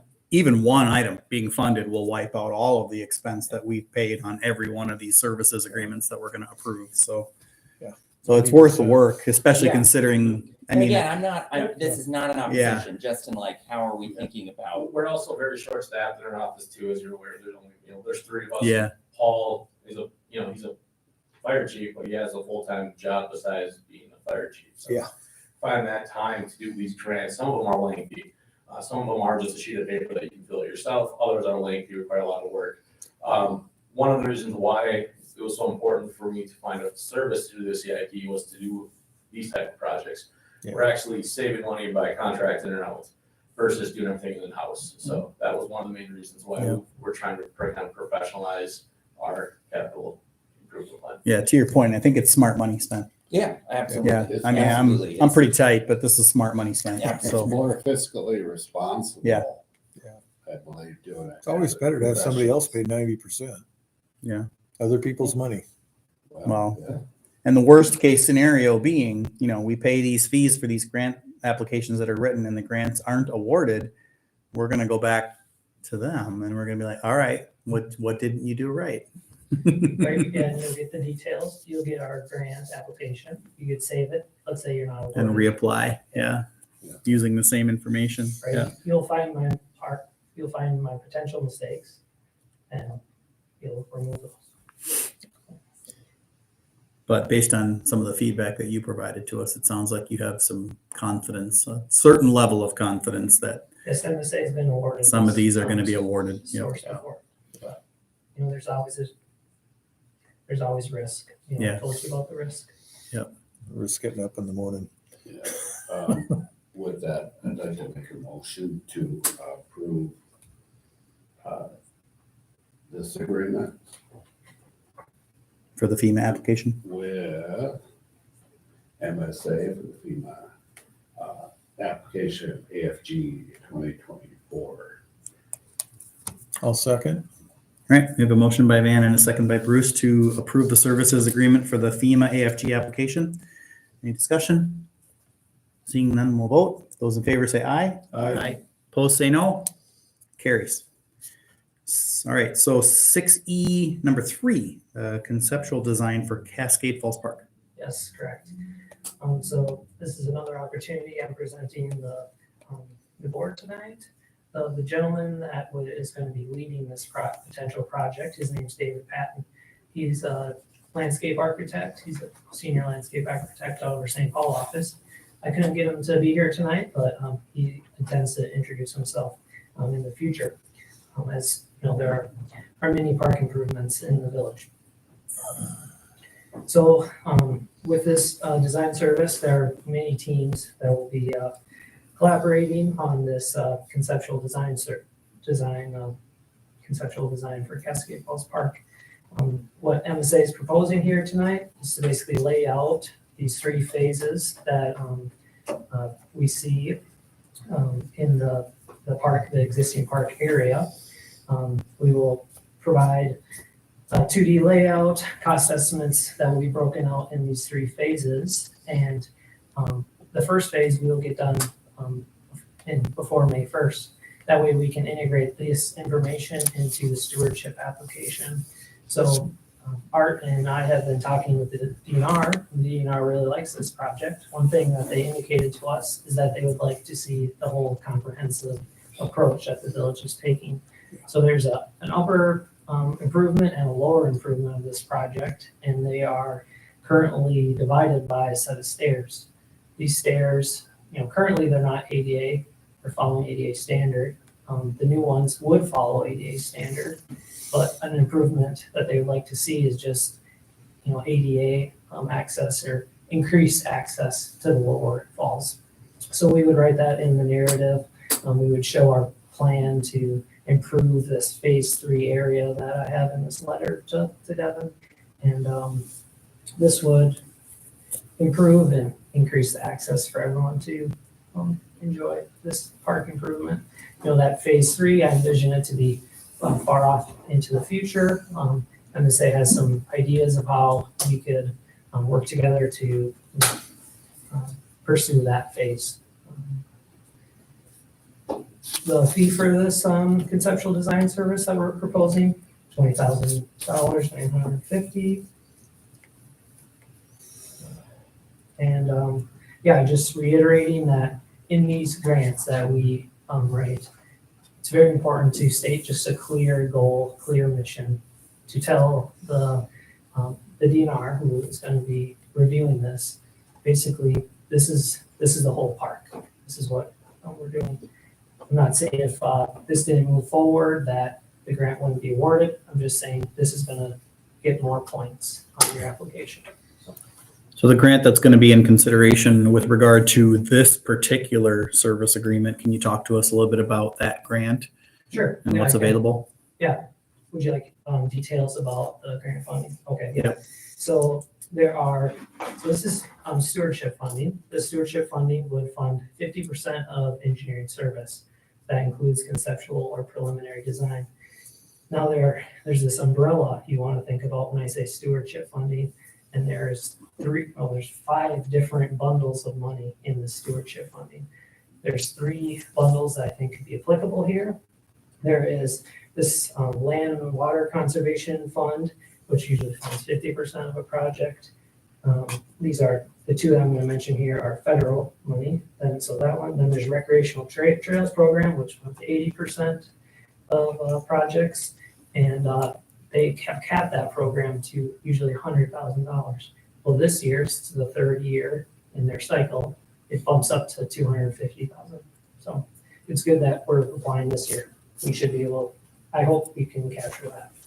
Then there are 3 to 5 more state programs. I'm not going to go through all of those different programs, but basically you can get federal dollars, then you can match state dollars. And it's up to the mercy of the DNR what state money you'll get access. So as part of this program, it's all about part of the stewardship program, it's all about recreational land use. So they have a section in the state funding just for acquiring land. So that would be 50% of the property value could be funded, and then 50% of the acquisition cost could be funded. So that's where I guess my considerations for phase 3 come in. There's potential grant opportunity there. So that stewardship funding is 3 to 1 chances, but it depends on region. This region is very optimistic for the village of Osceola. So. And the reason that the fee on this one is so much more than some of the other services agreements that we've considered is because you're taking a comprehensive approach towards not just the immediate Falls Landing area and the stairs and what we designated as phase 1, which is another set of stairs and different access to the falls, but also talking about how if we develop a plan to talk about phase 2 and eventually phase 3, that's what makes it super attractive to the federal government, to the DNR, when they see that there's a potential to maybe offer parking area and literally wheelchair access to the falls. That's correct.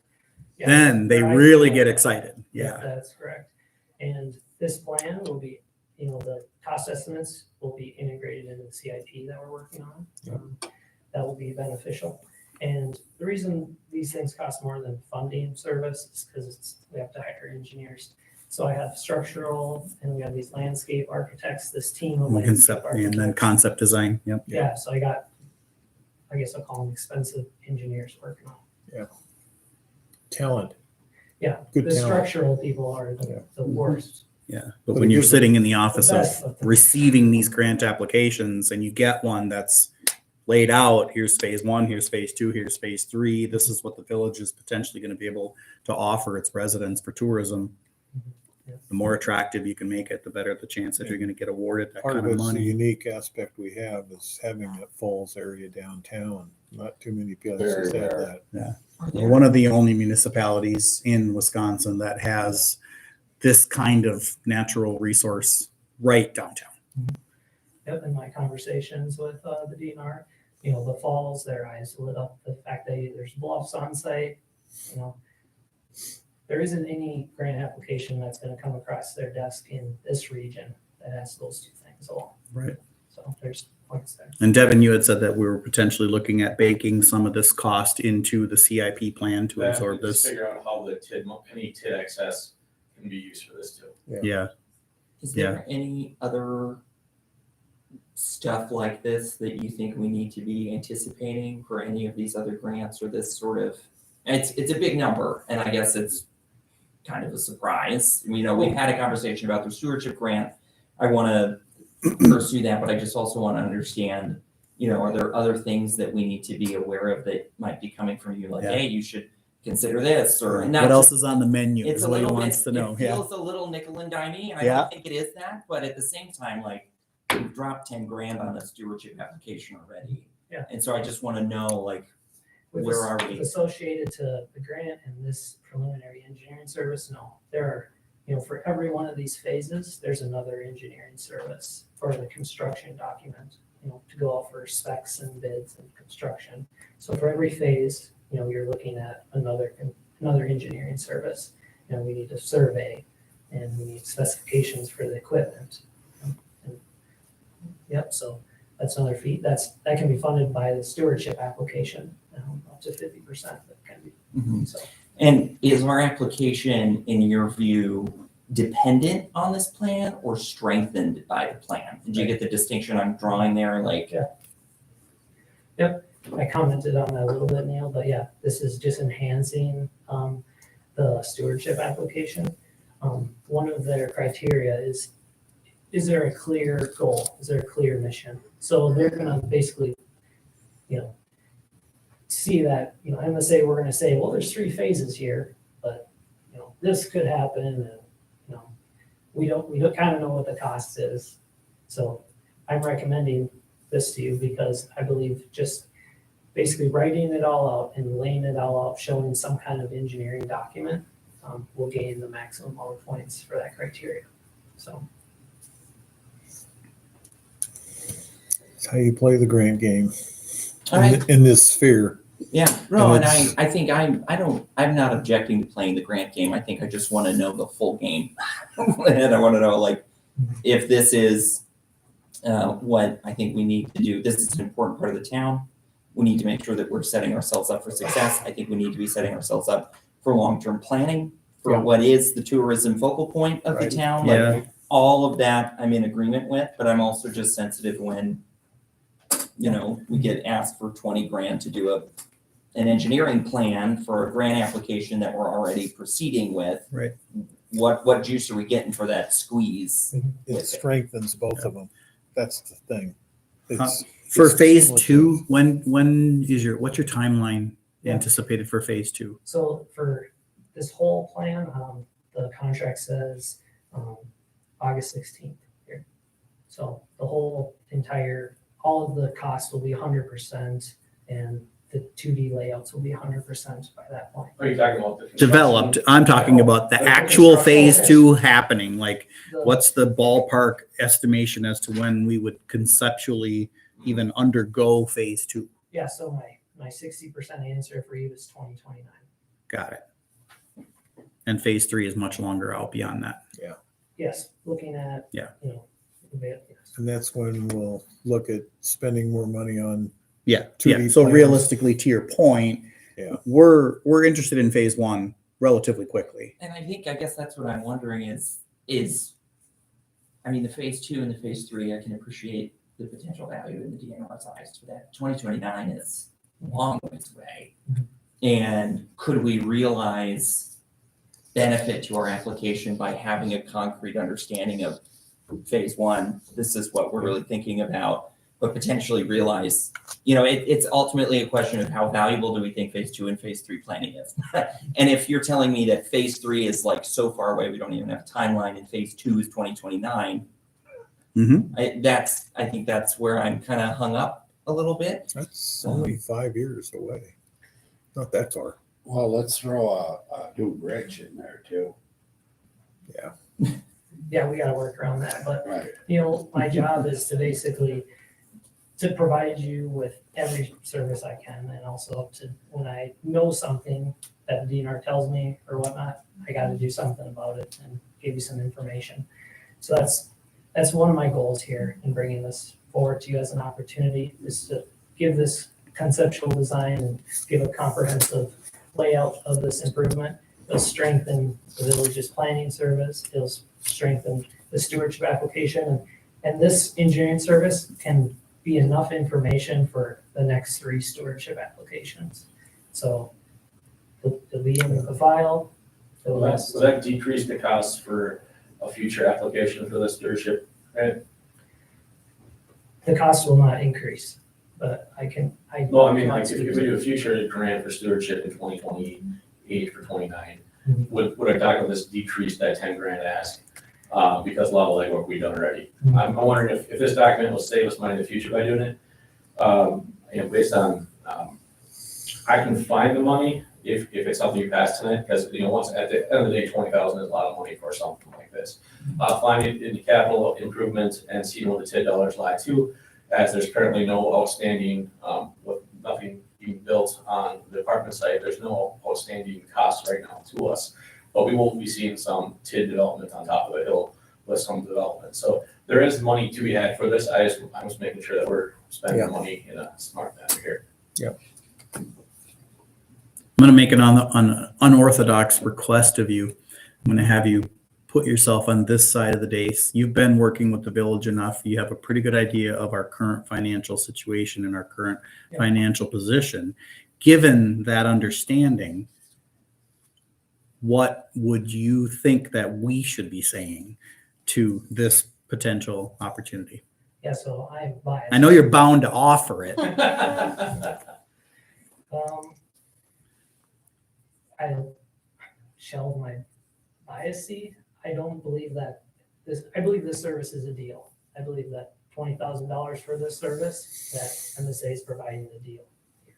I believe that it could be for outlining 3 park improvements. I believe it should be $30,000, I guess, with the cost. And the structural team that we're using, they're taking up half of this cost, providing more information, et cetera. But they're basically having to analyze the rock formation over there, and we don't have all the information to be provided to them, like soil borings and whatnot. And they're going to have to put their name on the plan and the cost for what should happen over there, whether it's pilings or some kind of anchoring system into the bank. So I know we're talking about the cost, and it's important, and trying to provide insight about the cost. My final statement is that I believe this is a deal in the sides of giving engineering service. So, I could give you all the engineering standards, all the numbers, but. So if the engineers come back and say that the soil is not viable for this project, and Have we bought ourselves out? I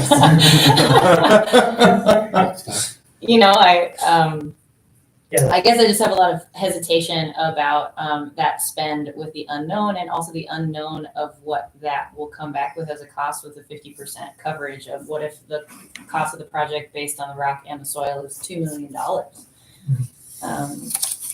So that's I guess a concern of mine. Well, and I suppose, that would ultimately be something that we would find out eventually, right? Because like we could find out now, find out about it later. I think I have more heartburn around spending energy on phase 3 when we're not really planning on Like it's ephemeral. I mean, it's kind of a gesture, and I don't know that I see I have an easier time liking the idea of a phase 1 and phase 2 conversation, because I can understand this is related to immediate timeframes connected to potential grant opportunities. We need to have this plan so that we can meaningfully go for that. Phase 3 is like, oh, it'd be cool if we did, Yeah. and we're talking about spending money that we don't necessarily, that we can find, but we're finding it to go, oh, that would be cool. And so Phase 3 is the big carrot, though. That's the one that really is attractive to the federal government and the DNR. Yeah, that's correct. It's providing, ADA access to the lower falls. Yep. So. And there could be a future grant application that could make phase 3 a sooner reality too. We can't forecast that far out. Yeah. How time sensitive is this agreement? Relatively time sensitive, as our application is due, what's the due date again, May 1st? Yeah, May 1st, so. So Devin, what's your, I mean, I know that we could find the money to do this. From your perspective, is this something that the village would manifestly, I'm gonna take Brad's question and kind of pivot it around to you. Like, tell me if you think that this is something that we need to do or not. Because I'm hearing that if we decide to do it, we can. And so I just really want to understand if we must, if we need to do it. One thing important that we keep in mind in the village is planning, making sure we know where we're going and how we're going to get there. I think this document helps us plan that future with the combination of where it's going to fit in the capital improvement plan, and then direction 2 that Todd's going to need in the future for how he's going to spend money in the parks. So in terms of money well spent, this might be a situation where, the planning outweighs the cost there. And this is putting together a plan. It's not signing us up in blood to spend the money. But if we could get somebody to pop for 50% of a new set of stairs that are ADA compliant, that wouldn't be a bad deal. I agree, and we've spent $10,000 already to try and get them to pop for that 50%. So if this is gonna help us do better, then okay. And I think what I'm hearing from Devin is that there is a long-term planning, and I agree with the need for long-term planning. I think coming in, as a newer member, trying to figure out like where the plans are has been a part of it, and I think there are important parts of our town that we should spend money and resources on trying to understand how to plan. I just, it's $20,000 in a budget that's tight. So I think that's where my questions come from, and I'll shut up now. But Yeah, I'd like to comment, if it's okay. Yeah, so on these larger jobs, I'm talking about 3 phases, more than $2 million potentially in construction improvements. It is very smart approach to do conceptual design. That way you know how you're moving forward, and you can actually save money in the long run by making sure you're not doing one piece that should have been done, at a later time, or tail before the head, or et cetera. The approach that we have, we are proposing to save money over the cost of these improvements. And there is a small amount of work that is in here that a grant or a funding specialist is going to re-review all phases and give the recommendation to the board for potential grants. Kind of like comprehensively building a 3-phase house, saying, here's phase 1, going to have small, and here's phase 2 where we add on to it, and here's phase 3, we put the second story on. Somebody looks at that, now they have a full picture of how it all is going to look when all's said and done. That's what they're looking at. So it just gives you a sweet, comprehensive look at the whole big picture, and that's what the state and the feds just love to see. I worked for a county transportation organization out in California, and we would have multi-billion-dollar projects, and it all started this way. Here's the concept, here's all the phases, here's what it's going to look like when it's done in 15 years. And the state would look at it and say, gosh, that's great, let's do it. And so then we'd start down that path, and each phase would lead into the next one, and things you did in the first phase helped set you up for phase 2. So it was cohesive and it went together well. rather than all of a sudden, oh, we got to the end of phase one. I'm going to do a phase two. How does that fit? I don't know. We haven't thought about it yet. This kind of prevents you from doing that. This kind of gives you that step-by-step blueprint of how to put it all together. So.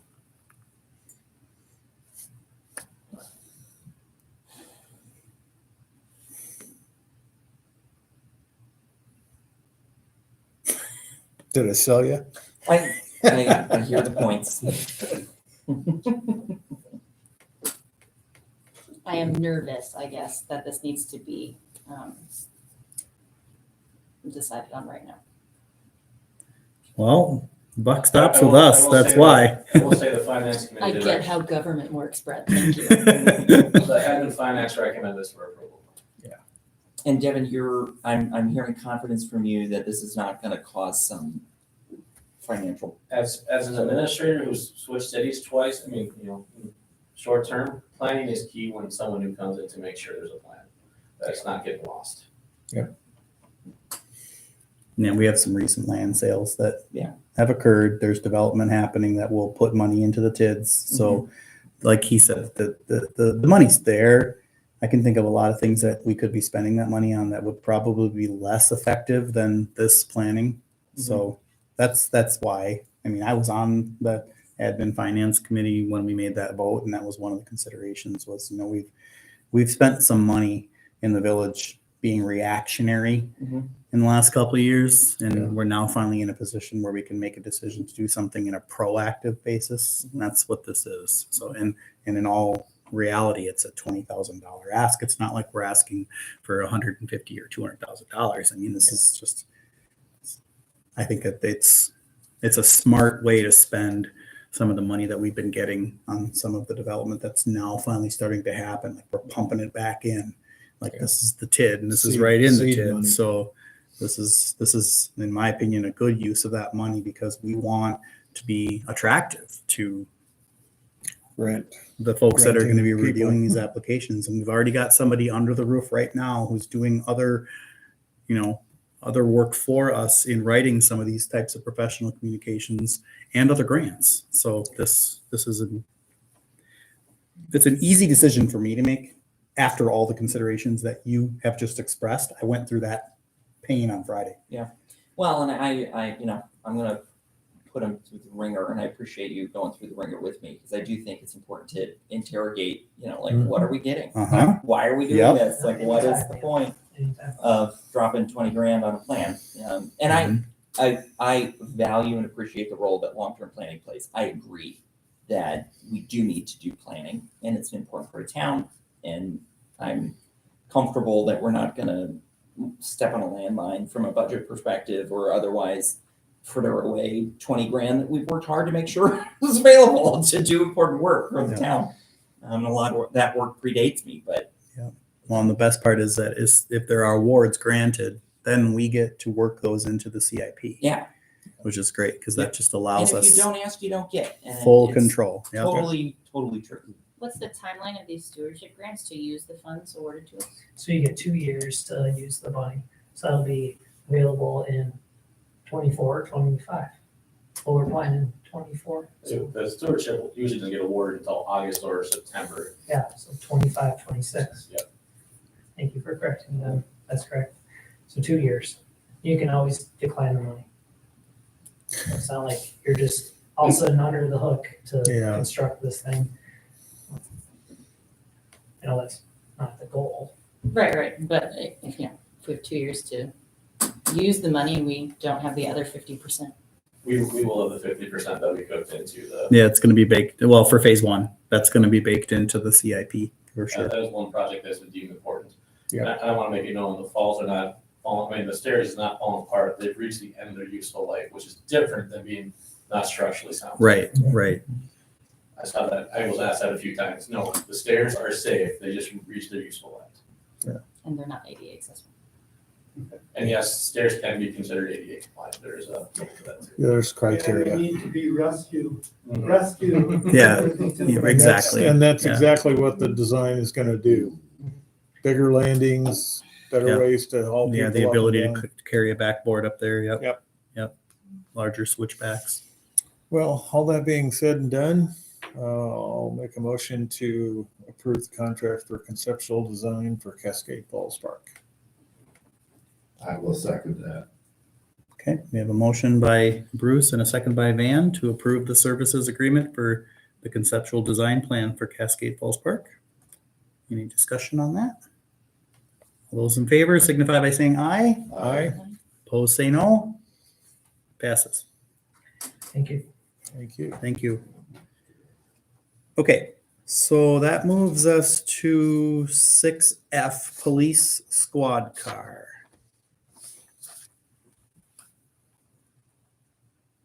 Hi again. Hey, Jay. So I discussed with the admin and finance committee, our new squad car that was ordered last year is slated to be manufactured, I think, this week. And I was asking the board for permission to order the equipment needed for the squad car. Big reason for that is it minimizes downtime. I don't know when exactly we're gonna take delivery of the new car, but a lot of these vendors can take a month or two to get us our equipment shipped out to us, and it'd be nice just to have everything together, that way I can get it built and on the road quicker. Yep. One issue that I ran into was a previous estimate compiled by Chief Pedries, put the cost approximately $2,000 less than what the current costs for the equipment, graphics and all that are gonna be. So that would not be factored into the CIP plan that was proposed. And So, yeah, permission Commissioner, was granted. $3,000, which given inflationary factors or just cost going up, it's a tiny percentage, but yeah. You had mentioned that it was things like certain pieces of equipment that may or may not be able to be reused, just can't with the new models and the way they're designed. We anticipated that we'd be able to use more equipment from our 2018 squad car. However, the only equipment that's going to be able to get transferred is going to be the light bar and our radar unit in there. So I'm guessing that played a role as far as the cost increase as well. Yeah. And one of the pieces of equipment that you had mentioned was a potential swap out to a newer style radio that has the encrypted band on it that the county uses. Yes, I spoke with Chief Gregory's about that, and he had built that into our plan. We're eventually hoping to phase in encryption on all of our radio units. Yep. But that was assessed in my estimates as well. Yeah, and I think it probably is important to be aware of the fact that the police department is probably currently running under in wages paid so far this year by more than the amount that he's currently asking for. So yeah, so I really don't see a problem with approving the ordering and outfitting of this car, even with the additional costs incurred. Yeah.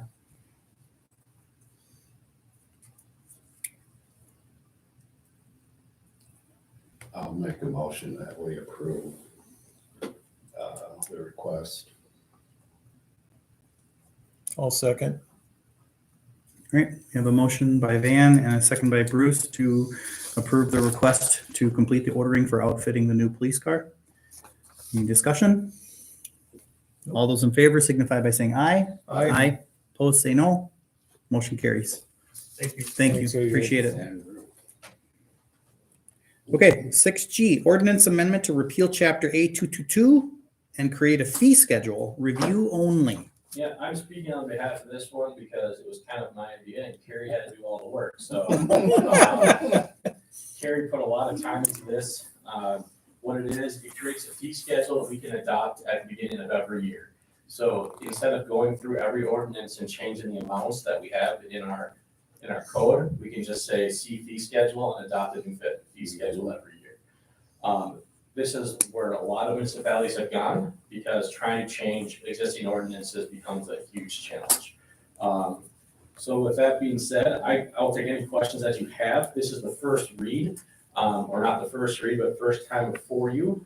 Because it's so thick of material and code, we're looking to make sure that everything's correct. So we've already got an email from Neil making sure things were correct. So with that, if there's any questions or concerns, please let us know so we can address them next month when we go to see full approval of it. Yeah, this is the direction that we've wanted to go. Like we just, Then we just have one sheet to update as far as costs and fees. Several and sheets, but at least it's not. one place to the go. whole- Yeah, one it's just place, so one much stop. easier that way, and we don't have to pay to rewrite our code all the time. Yeah, thanks. And I know it's so much fun to receive like a really sloppy red line, like there's an extra as here, but just, I couldn't help myself. So I know I sent that in, but I think the other thing that was on my mind, page 90 of the book, or page 1 of the ordinance packet. I wanted to have a conversation about the salaries and compensation at the bottom for trustees and the village president. It looks like we're gonna leave those numbers in the code, which I'm fine with. Yeah, the reason why we want to keep them in the code is something we want to make sure that if the trustees elect to increase their pay, we want to make sure there's a dialogue and discussion on it, not done in one fell swoop of passing the fee schedule. And then the additional piece that I wanted to bring up for discussion was whether or not we wanted to include language around that if a pay increase is put into effect or is supported and approved, it does not take effect until after that trustee has been reelected. And I think that, Congress does that, like you can't raise your own wage and you don't realize that raise until you've been reelected. And It'd be the next election. It'd be the next election. The next election, okay. But I think creating codifying that in the code so that it's clear that that's the process is just good government. And make sure that it's clear to people who might go into the code or clear to whatever board down the road is working with it, that's kind of the policy choice that the board made. And so I don't have any specific language to suggest. I guess my question would be whether or not other people would like to see that. And then I think if that's the case, I would like to see draft language, from Paul or whoever in the code, kind of codifying that for the board. Makes sense. I see. Yeah, and this would be also for citizens, easier to find what they're paying versus us trying to search or them trying to search. Yeah, it can be difficult to find that. I mean, if you can go to one fee schedule, you can just see where everything is all at one shot. So. Yeah, no action expected tonight, but we will look for next month to make sure that everything is shored up and final. And then Carrie's got to work on a sample or a quick little summary of what this is in the 12-page sheet. Yeah. Were you ever able to find out how far back it was that the trustee positions changed? I had to look through payroll to see when it was. I think it was 2015. I can't find it anywhere. 8 years now, they've been paid $3,000 per year, and the code still said 2, huh? Yeah, so I just put it in here so that we at least got it corrected. There had to have been something in a meeting prior that was approved, but because I sincerely doubt that would have been something that would have just arbitrarily been the case. So That's generally something you need a motion for. yeah, absolutely. Okay. Updating the incidental dancing clause. I like Yes. that a lot. Yes. Incidental dancing. Incidental We tried to dancing. on Monday. I saw that. Start to look. I saw that too. Yeah. We don't want to turn into the town from Footloose. There's a lot of crazy stuff that goes on after midnight. Okay, good thing it's in there. One of the tabs on that. So no action. No action needed, no. Just make sure that you look through it, and if you have any questions, comments, concerns, or items you would like to be looked at further, let us know.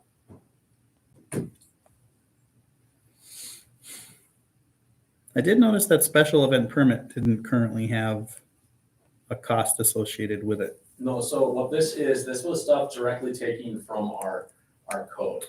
Once we get this done, then starting July 1, we'd like to create a fee schedule with some other items that we'd like to add to the fee schedule. Got it. But I would like that to be the second half of the year after the first goal was to make sure we have a fee schedule before we start adding things to a fee schedule. Got it. Have a baseline, a record even. Yeah. At least incidental dancing is cheap. It don't cost you anything to dance. Yes, it does. Wait a minute. All right. Dance? We good? We move You on? dance right now. What's up? Is We it? start dancing right now. Here. It's 8 o'clock. All right. Moving on. 6H. Village's bond rating. Some good news. Yes, this was great news. Given where our village was in 2017, 2018, 2019, we saw a decrease in our bond rating. This year, we're going to see an increase in our bond rating.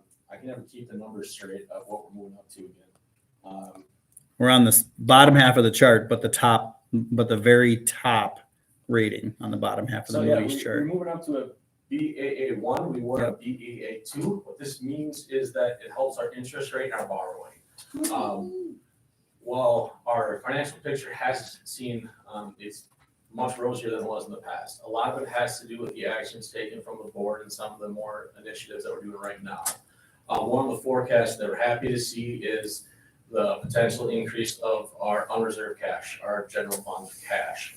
That is a big factor. They like to see at least 10% of that, or 50% of 50% of a year for your cash on hand. So that is one of the big reasons why we saw an increase, and also the level of debt we've decreased immensely since 2018. A lot of that has to do from, as this building ages, more debt comes off from the building too. So there are some of those ways that have helped our bond rating. This is a big deal.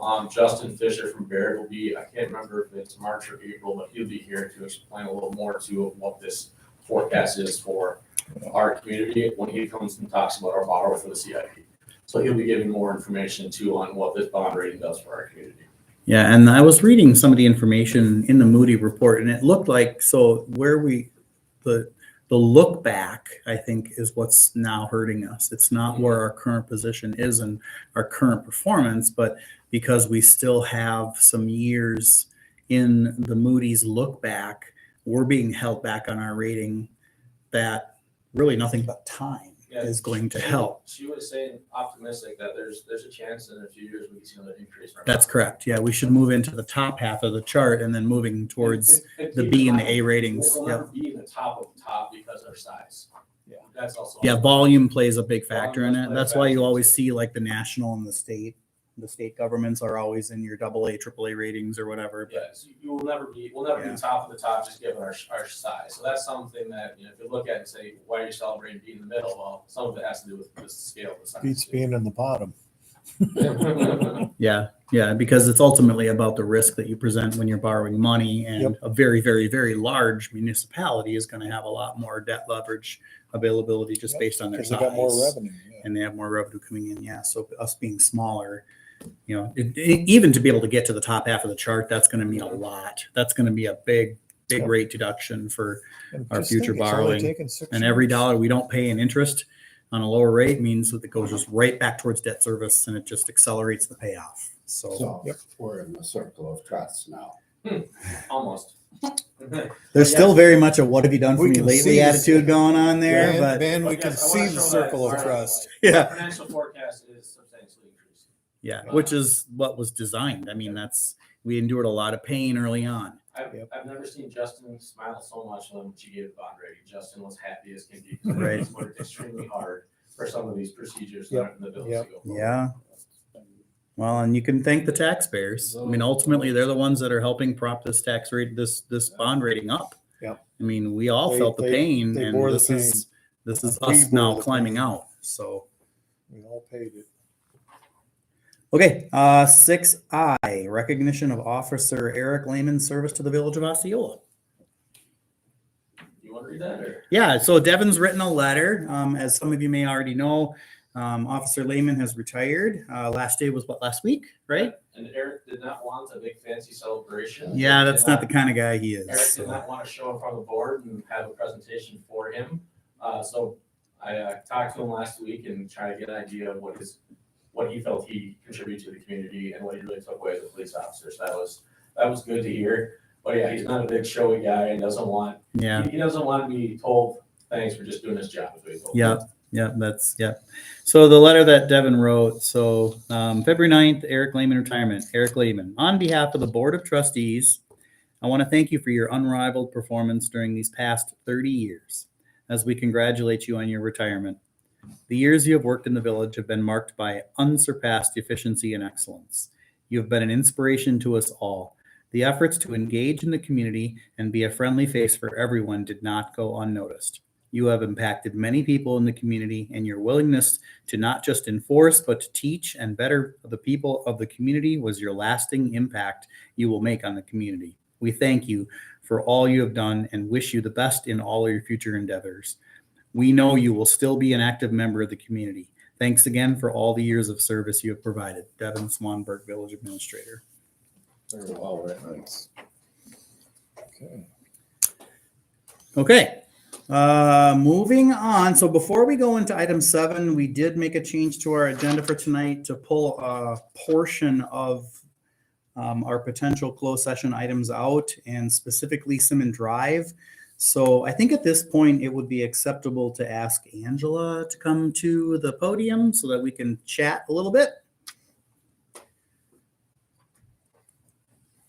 And just to give some background information to kind of catch everybody up to speed. So the village, in conjunction with the township, applied for and received an LRIP grant, a local road improvement program grant from the state of Wisconsin. And that LRIP grant provided a 50-50 cost share on the proposed application, which at that time was to reconstruct Simmon Drive. And so Simmon Drive is currently 32.76% owned by the township and 67.24% owned by the village.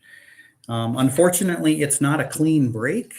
As I understand it, the road itself is just over a quarter mile long. Is that right? There's a portion of the road on one side that's owned by the township. So it's not an easy separation in terms of the partnership that's involved in reconstructing this road. So the initial application for the grant involved a project that I think was around $600,000, to which we were awarded a $300,000 grant. And so just using simple math, we were looking to do about $200,000 of village participation and $100,000 of township participation. Well, at that time, we experienced, unfortunately, some turnover in the township staff, which created some miscommunications. And long story short, through a comedy of errors and miscommunication, we never really could get a clear picture on what the expectations were on both sides of the table. So there have been lots of communications that have occurred since then to try to clear the air, to figure this out. And as I was researching some of this yesterday, I noticed that Angela had provided some additional information to Devin, who then provided that to Township Chair Lind last week for their meeting, that the cost of the project had reduced significantly. Yep. And so that prompted me in asking Angela to come and kind of explain a little bit of that tonight. Yeah, a little history. In May, when we met the first time, it was the full project that you were talking about, the big expensive project. So we were negotiating from there. And the amount they offered was substantially less than they're currently offering tonight. We try to think of creative solutions throughout the summer of ways they can, increase the amount they're gonna pay. At the end of the day, they were not willing to commit to that $100,000, $90,000 to $100,000 mark that we were asking. So when we met again, we discussed with Angela, what's the minimum we can construct this road for? And still be approved to use grant dollars. Yes. And this is what you see tonight is the minimum, and this is what we brought forward to Chairman Lind in January when we met. And then that offer of 64,000, right? Mm-hmm. Yep. Is what 64,427 is what they were offered at their last board meeting. So they have come up substantially since May. Mm-hmm. That's good. So yeah, I outlined it. I sent you an email, but I made sure that I outlined it for everyone.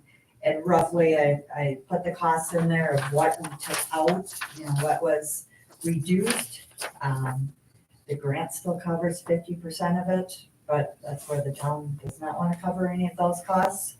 We can look at keeping it at the 393,000, cost, or if there's anything that sticks out that you want to still add in there, we can definitely still do that at this time. But what we're looking at basically is instead of doing a full road reconstruction, we would just grind up the existing pavement, widen it, pave over it.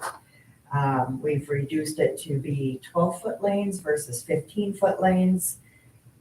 12-foot lanes are kind of your standard lanes around town. 15 is usually a little wider for semi-traffic, expecting that, of course, with Cage and XL and all those being out there, that, you know, a little wider is better, but it's not the end of the world. We've also decreased the asphalt. We had it at 4 inches of asphalt. 3.5 is what your typical roads are. 4 is more like county and state highways.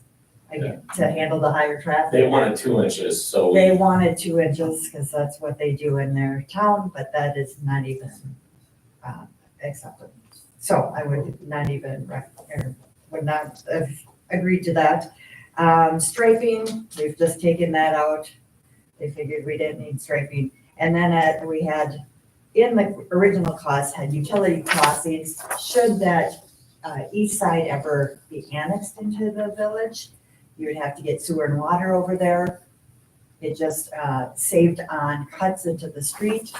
But whether that will happen or not, you know, at a later date, we can consider that, whether we bore utilities under or do an open cut in that area. It's not the end of the world. So that's basically the differences.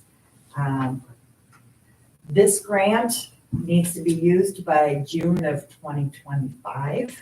So we are pushing, it basically has to be constructed this summer. So, so we're definitely pushing the envelope as far as using the grant money. And as you can see on there, it's a 50% grant, and we've been awarded up to $296,587. So we can use up to that that value of 50%. I will say the CIP for the last prior 2 years, they budgeted $200,000 for this project. So there might be items we could add back in if we're willing to pay for it. Yeah, well, and that was a question that I had. So if we choose to add items back in, because this is now the bare minimum. Yes, bare minimum. So we cannot go below this and still get grant dollars. So any dollar we add back in at this point, 50 cents is coming back for the grant. Is that right? Correct. So these costs that are listed here can be halved as far as what we should expect to pay for them by adding them back in? That is correct. All right, so just looking at the heavy hitters here. So obviously the huge elephant in the room is the full reconstruction. That's $146,000 because we're not excavating the road out, like we're literally just grinding and then reapplying. So, correct. Thoughts? It's a lot of money. It is a lot of money, but it gets the project done. Like that's the one that really got it done.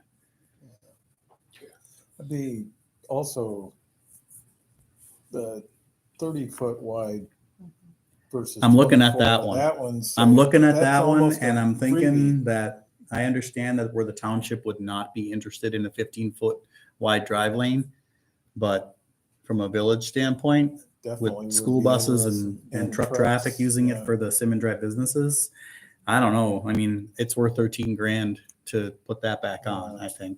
Yeah, the two that stick out to me are the width of the thing and the 4 inches of asphalt versus 3.5. So the village spend right now is what, 132?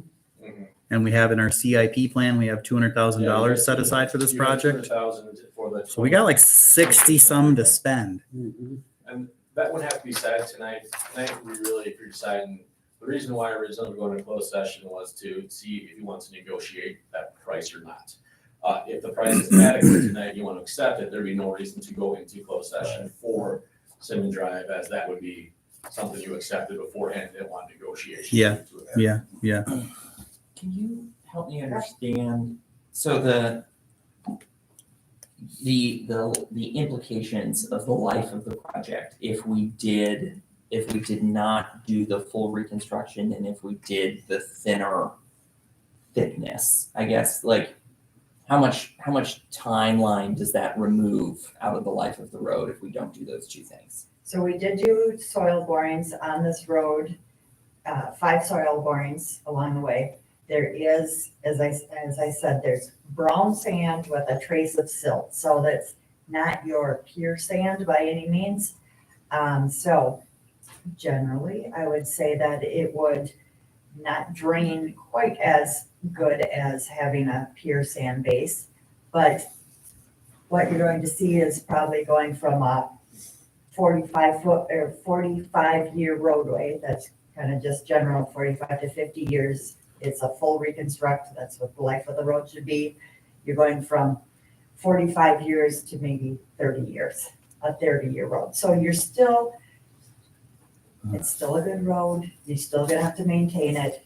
It's just that trace of silt, might hold some water, might see some cramping, Heaving, a yep. little heaving, Yep.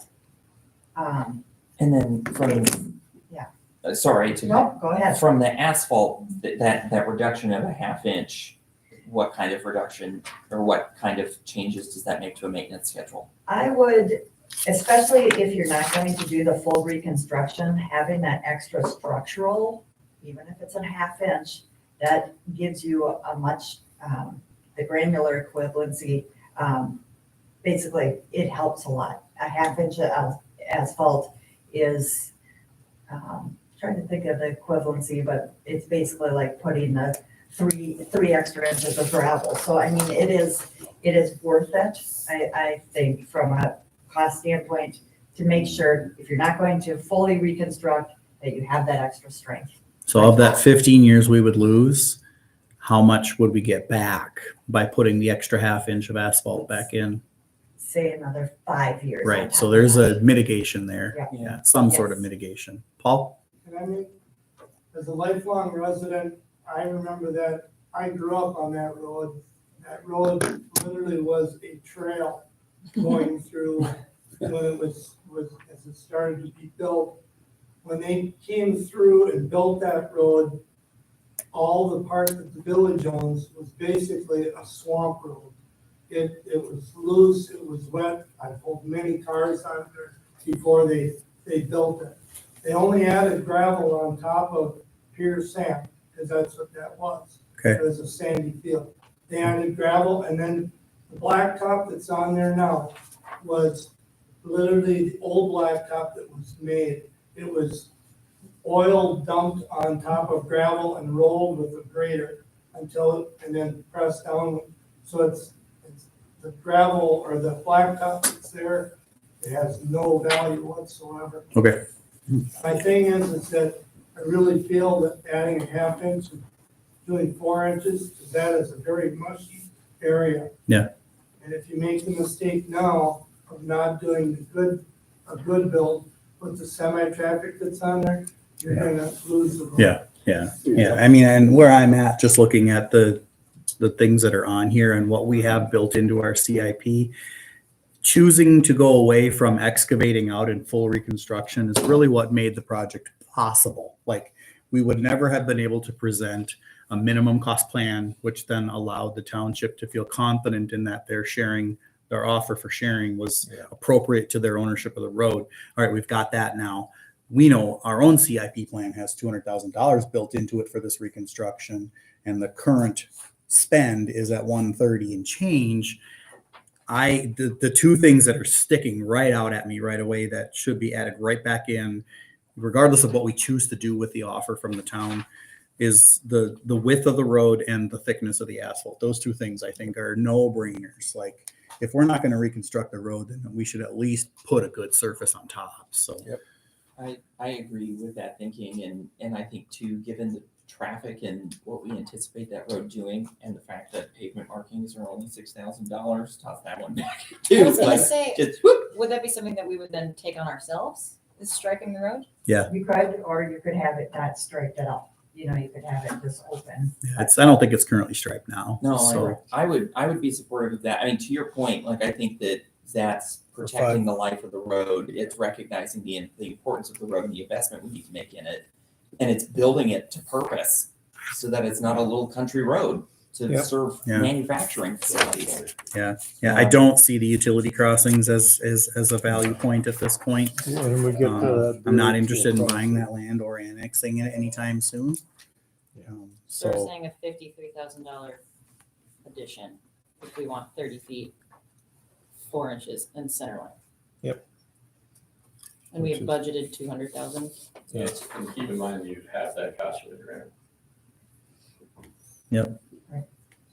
yeah, it's 26 plus 21 plus 58. So it's easily affordable within the current CIP design. Yep. Those 3 items.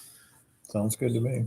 So there are some additional considerations with regard to the township's offer that I think would bear some consideration for us as a board. So I do think that it would be appropriate to discuss that offer from the township, but also some additional things that have popped into my mind in closed session, just because there are other factors at play with regard to this road and other agreements, and those things need to be discussed. As part of this negotiation. Negotiation for the amount you're gonna offer, or the negotiation for the Or potential conditions, conditions would be considered negotiation. right? Sticking on the right side of the line. Yep. But yes, I agree. That makes sense. But I felt it important that this information be presented Totally. in open session so that these documents are now public, so that everybody can see what we're considering and what we're looking at. And if I'm not mistaken, was Ben the original crafter of the roadway design with regard to the That was the grant, the person that. Yeah, he shot for the moon when he wrote this. You wrote it? Yep. With Ben or just by yourself? Oh, Ben Crumenow. Ben Crumenow, yeah, Ben, Just like- yeah, Ben Crumenow, yeah. It was a very rich plan design for the first application. You definitely- Yeah, they you threw like in the all the kitchen sink. grants. You do Yeah, that for grants because you get 50% and then that's it. That's yeah, the you can't cap. go any higher You than, can't go higher, yeah, So you yeah. do that. Yep. Well, I appreciate you being willing to stop by and talk with us tonight and share this. We are in a real spot where I think we can potentially finally get this project finished. Yeah. Been a long time coming. Yeah, right. Okay, that being said, if there's no more information that anybody wants to discuss publicly about this, I think then we'll entertain a motion to move to closed session in item 7. So the board may consider going into closed session pursuant to Wisconsin statute 19851E to deliberate or negotiate the purchasing of public properties, the investing of public funds, or to conduct other specified public business for competitive or bargaining reasons. This pertains to sale of village parcels of land and Simmon Drive reconstruction. So I will entertain a motion, And 8 too, we'll stay in closed session for 8. and the board may consider staying in closed You session. don't Yep. have a dance permit. And we'll stay in closed session for the Rapids attorney here too. Yep. Thank you. And then, yeah, we may stay in closed session for potential litigation considerations. Right. So do we have a motion? Oh, go ahead. I'm just gonna make sure. your mics. So moved. I'll second that. All right, so we have a motion by Neil and a second by Van to move to closed session. With a roll call vote, we'll start with Marcia. Aye. Myself, aye. Van? Aye. Neil? Aye. All right, 5-0, vote carries. We will move to closed session. Your mics. I'm gonna move the camera again. And then this mic here, so we just mute them all right here? I was gonna say, move the camera. Okay. I waited until the microphones were off. I did not. You have more control than I do. Then we can just hit mute. And then just mute this one right here.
You want that one? Can't tune up for the.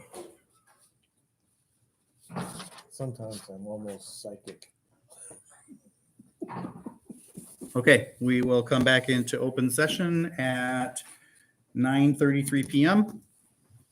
I will entertain any motions related to items discussed in closed session. Okay, I make a motion to accept Caleb C's offer with conditions discussed in closed session. I will second that. Okay, we have a motion by Bruce and a second by Van to accept Caleb C's offer with conditions discussed.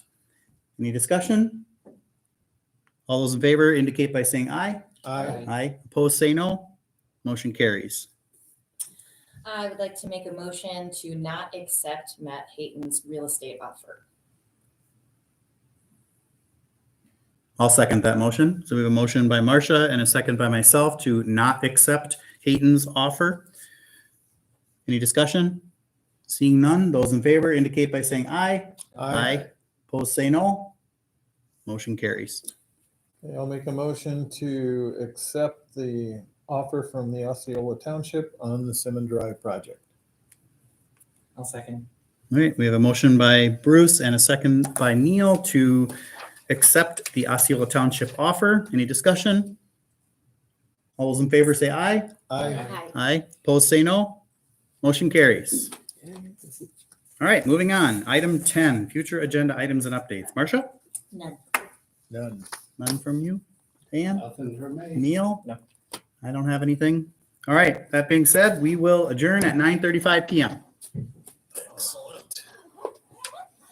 Last May would be agreed to terms on this construction project. Wow, at least we got something.